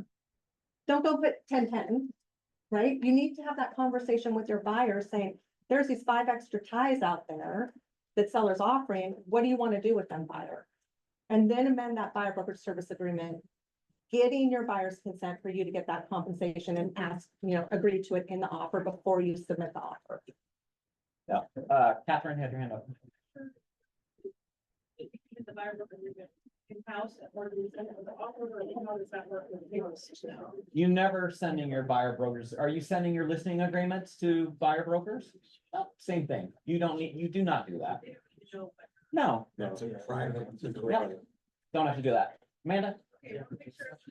Slide 17. So, okay, let's do puppies. So puppies, you are getting, your buyer has agreed to pay 3 puppies. Seller has only 2 puppies. Buyer's like, dude, you're working so freaking hard. I see what you're doing. There's multiple offers, seller's not gonna give you this extra puppy, but I want you to have this extra puppy. So on line A, you write seller's offer. On line B, you write the offer that is higher. Because that's how much your buyers have agreed to pay you. No, Right? nope. And then you check the box addendum for the buyer credit, where the buyer is crediting you No, no. So the example you gave, you said the seller was offering more than your agreement. the seller, no, the seller's only offering 2. Buyer is paying you 3. But we don't want the seller to pay, right? Like, Then that line B is whatever you want the seller to pay, regardless of what is in line A. just say, okay, seller, you're paying me, then that 2 puppies. box. Aha, we're getting to it. That's We did next. not want to jump to that one yet until this one's crystal clear. Yeah. Just for clarification, so I think there's a confusion. So let's say it's listing seller's offering 2.5 ties. And your buyer agency agreement is 2.5 ties. On line A, you write 2.5 ties. Box B does not mean anything. Wrong. Every time. Every single time you write a deal, both line and line A and line B must be filled So in. the only time, let's say it's two ties for SOC and your buyer agency agreement is 3. You write 2 on A, 2 on B, and your buyer broker service agreement will follow the Yeah. proceed and you will get that. You'll get the 1 tie from your buyer. This is not, I like it. I like this. This is so much easier to understand Thank from you. before. We It really really is. When we were drafting it, we tried to make it a lot easier. Oh. Like, oh boy. No, maybe- this is maybe this is failed. kind of, now anybody, like my commercial people, this is very similar to commercial, it's like this. Well, what do you want the seller to pay? Yeah, that's what line B is. Mossy, speak up. Okay, seller pays 10 cookies, right? You have the agreement with the buyer and everything, but in the middle of the transaction, you require a short cookie to close. Now you want to credit something from your cookies that you're getting from the seller. Do you change anything? Just, well, you could do it in a compensation disbursement form, but check with the lender. You gotta check with the lender. Lenders, like, they know the buyer's capped at certain amount of credits that the buyer can get. No, Don't you go to what you want to see? no, we're gonna get to this next. All right. Same thing, seller shall pay the buyer brokerage firm compensation set forth in specific term number 17B. There's the new language that says, that's line, it's line 207. So whatever, this is the amended language for buyer, for brokerage firm compensation, period. So this is exactly why both boxes must be, I keep saying boxes, both lines, A and B, must be filled in no matter what, Purchase price, okay? I know, that's why I wonder how it's gonna fill in. because some people are gonna be sneaky about it. Yeah, Like 2% of what? yeah, they better not be. I mean, I think it would probably auto, I don't know how they'll auto populate, haven't seen. It does the percent, Of purchase price, of sales price. Sales price. well, Some people are gonna actually, be no, wait. I think, but that's just my opinion. Is that line 207? Line. yeah, 207, U 207. Okay, we'll read this to make it clear. Seller and buyer shall pay compensation in accordance with any listing or compensation agreement to which they are a party. The listing brokerage firm's compensation shall be paid as specified in the listing agreement. The compensation offered by the seller to buyer brokerage firm, if any, is set forth in specific term number 17A. And if there is any inconsistency between the buyer brokerage firm's compensation offered and the description of the offered compensation stated in specific term number 17A, the terms shall be as set forth in the published offer. Seller shall pay the buyer brokerage firm compensation set forth in specific term number 17B. So see, where you're writing up for a buyer, you're representing them. The amount that, whatever it is you want it to be, has got to be in B. You cannot not fill that in. Listing brokers. If you get a deal and it's submitted an offer, and it auto-filled in whatever you had in there, 200 cookies, right? And line A from what you had in your listing, and the buyer broker did not mark or fill in anything else past that because it auto-filled it in, they use transaction desk. What are you going to tell your seller?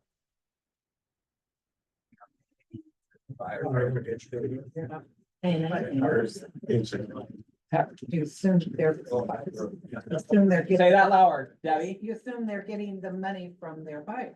Yeah, you But the think seller's not paying. That's the same as zero. it's the same as zero. Just blank. If they don't fill it in, it's not our job to tell them. We'll have to tell our seller, and we have already had this situation 3 times this year. And it was even a little bit more defined about, getting payment, but now you can't even wing that anymore. That to me says the buyer's paying their buyer broker directly. You probably better educate your seller, because the buyer broker probably screwed up. Because if it comes down to closing, the buyer doesn't have the funds to pay everything. Could be a problem. Absolutely. Which that was kind of what my question was too, right? So my question is, what is our like agency responsibility and combined with like our professional relationship with Ethics. other agents, right? Like, can I confirm with an agent, hey, you submitted it like this, is this what you're intending to do, right? To avoid what you're talking about. I don't know, I'm gonna let Erin, I'll let the attorney in the room answer that one. No, what do you? I mean, your duties to your seller, right? You also have the duty to the other side of the transaction, the 030 duties, good faith and fair dealing, communication, all of that.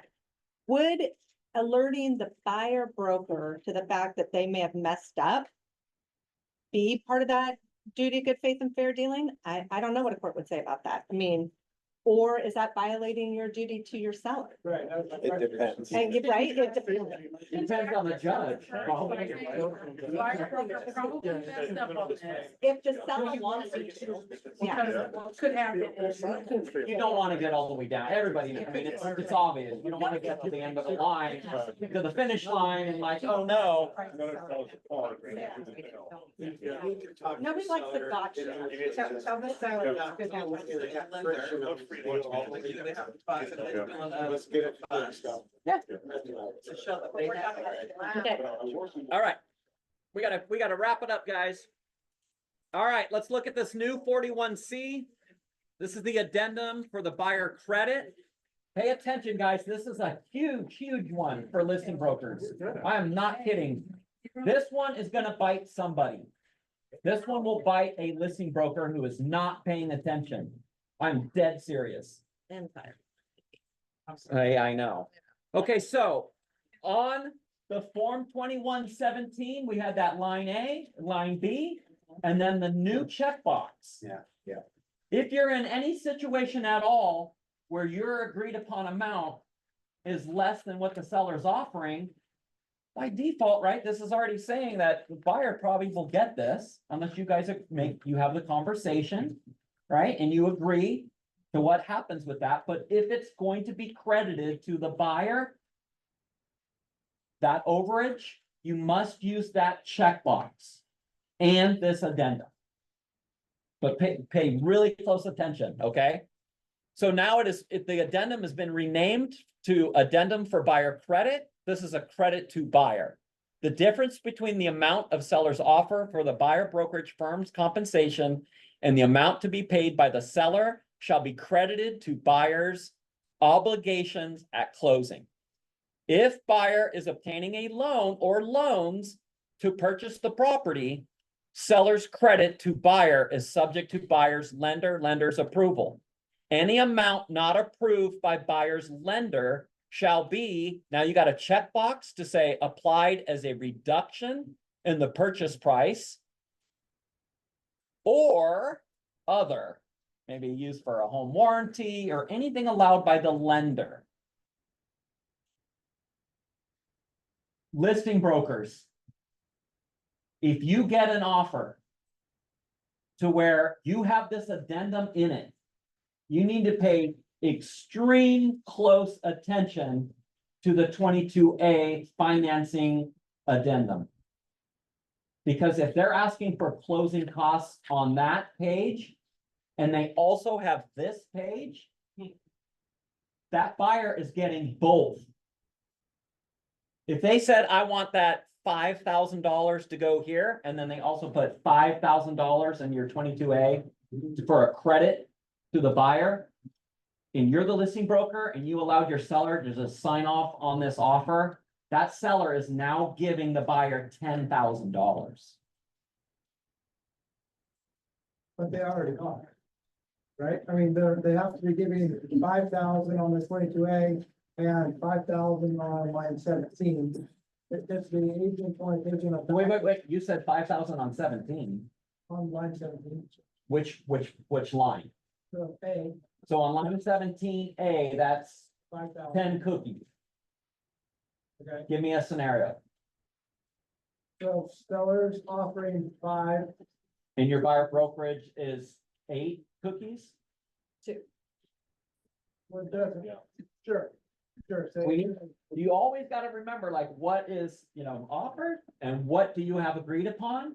right. Is there a difference? So they're Is saying- there an overage? And A is 5, good sellers offering 5 cookies, Okay, okay? Oh, so you're saying if they have 8 cookies in the second one. Then they can use them. But this form is basically. Yeah, and I think that's what. What the seller compensation is. You fill out all higher three of them. than what is second. exactly. If the seller's compensation is greater than your agreement, something has to be figured out with those funds. Because remember, the old way was, oh, we could just mark this box on my buyer brokerage agreement, and then automatically, if it's above my agreement, it goes to the firm. So in the two boxes on line 17 and 21, and like 3 and 2.5, then you're getting 2.5, and you have to say. No. So if the first, he's right, if the first one, if 17A is 3. Oh, yes, so, And the second box, and 17B is 2.5. yes, Say for those ones that are going where the, on, and then on the financing, and then for us, for compensation, that's added. that's added together. It's a separate credit. And buyer brokers need to do one or the other, right? If you're representing the buyer, check that box and use the 40. They're willing to pay it anyway, it's okay, but don't get in the trap of the financing addendum.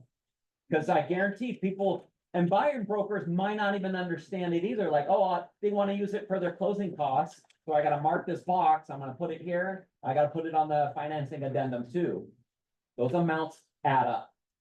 So if there's a buyer credit, all three of those things are marked with offer, what we'll take, and then you check the box in the buyer credit. And use that. Then you go to this. And the difference between what's in box A and box B. So if credit. you filled out A and didn't fill out B, you can't check buyer credit. So- Right.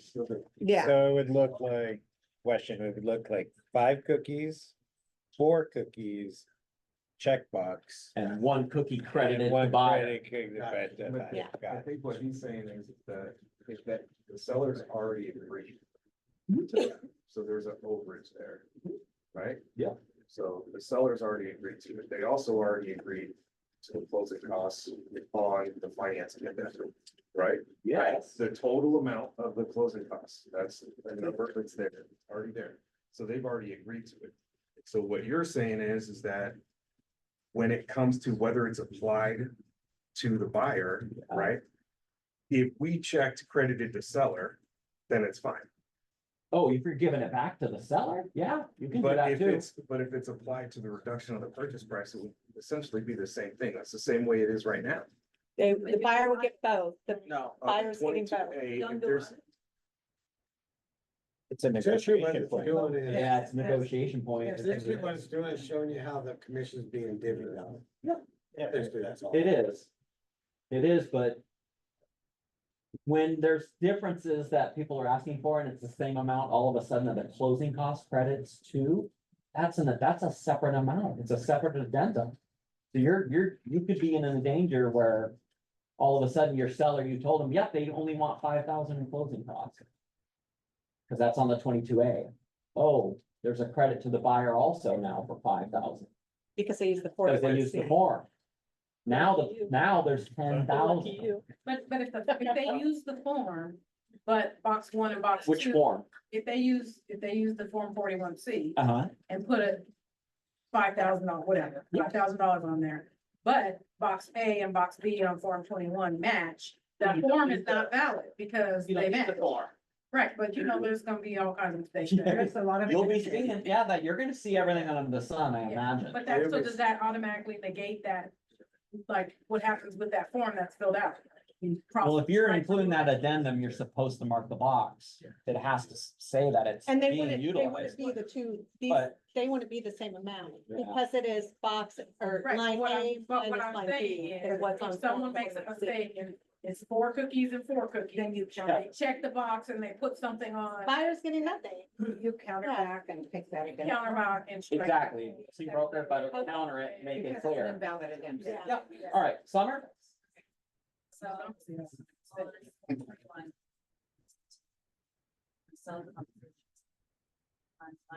Three cookies, you said. Yeah, 2.5, right, and then, because we. Hold on, back up your scenario. Let's use whole solid numbers, but let's.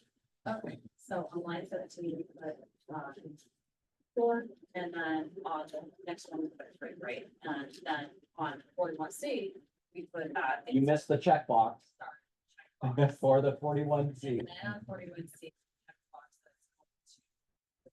Yeah. We arrive at closing, that those funds are essentially being applied towards the buyer to use. Yep. They're short. How we make an amendment if we are wanting to give more out of what we was receiving. Well, now you're amending, you're just doing a credit on, if it's coming from your compensation, is that what you're saying? Then you're using your Form 40 compensation disbursement form and doing line 1 and line 2 credited to fire. So I'm just on another thing, so on conventional, you negotiated 6% in closing costs. Yes, And you know, and the lender can't use all 6%. Yep. Better make sure that you have this box. you better have the box checked automatically so it gets reduced in price. That used to be the big, we hear complaints about this all the time. Like, oh, I got my buyer 20 Gs on a closing cost credit and the lender's now telling me, oh, they can only use 18 and the buyer wants those other funds. And the seller, like, you can get a maybe home warranty paid for. And so there's nothing else you can really do but give it back to the seller. Because that's what it says in the language of the 22A. You reduce the purchase. Yeah, price. you just reduce I the mean, purchase price. Well, now you got a preset box you can check and it's automatically gonna do that for you. Which is great. I love the fact that Only they've added the portion of the commission dollars can get applied, you know, as a reduction price or credit to the seller. That doesn't control the credit. This same 40% Correct. does not control your credit on your claim. Yes, thank you. It's not, it's not, you're trying to negotiate on this for closing costs. This is only for that overage. This is only for the overage. Where it's more than what you guys have agreed upon. And you're okay to credit, you can even credit it to the seller. You're gonna be in situations again in multiple offers, right? Maybe you're like, hey, we'll credit this back to the seller. The last addendum change, which we're probably gonna have to really kind of skip, but it's the escalation addendum, because now, because of this, you're giving credit to a seller. You also have the escalation addendum that now has the escalation amount. If buyer or seller, for the purposes of the addendum, gives credits, means credits for closing costs, concessions, or broker compensation. So they've added the language in there, if you're giving credits, right? If any party is if they're getting credits in there, you've got to list it in your escalation addendum and use that into your calculations. Or do what Annie says and just scratch that, counter it, and just be done and not worry about it. All right, with that, I am gonna have Kayla stop the recording. We'll open it up to last questions. Real question.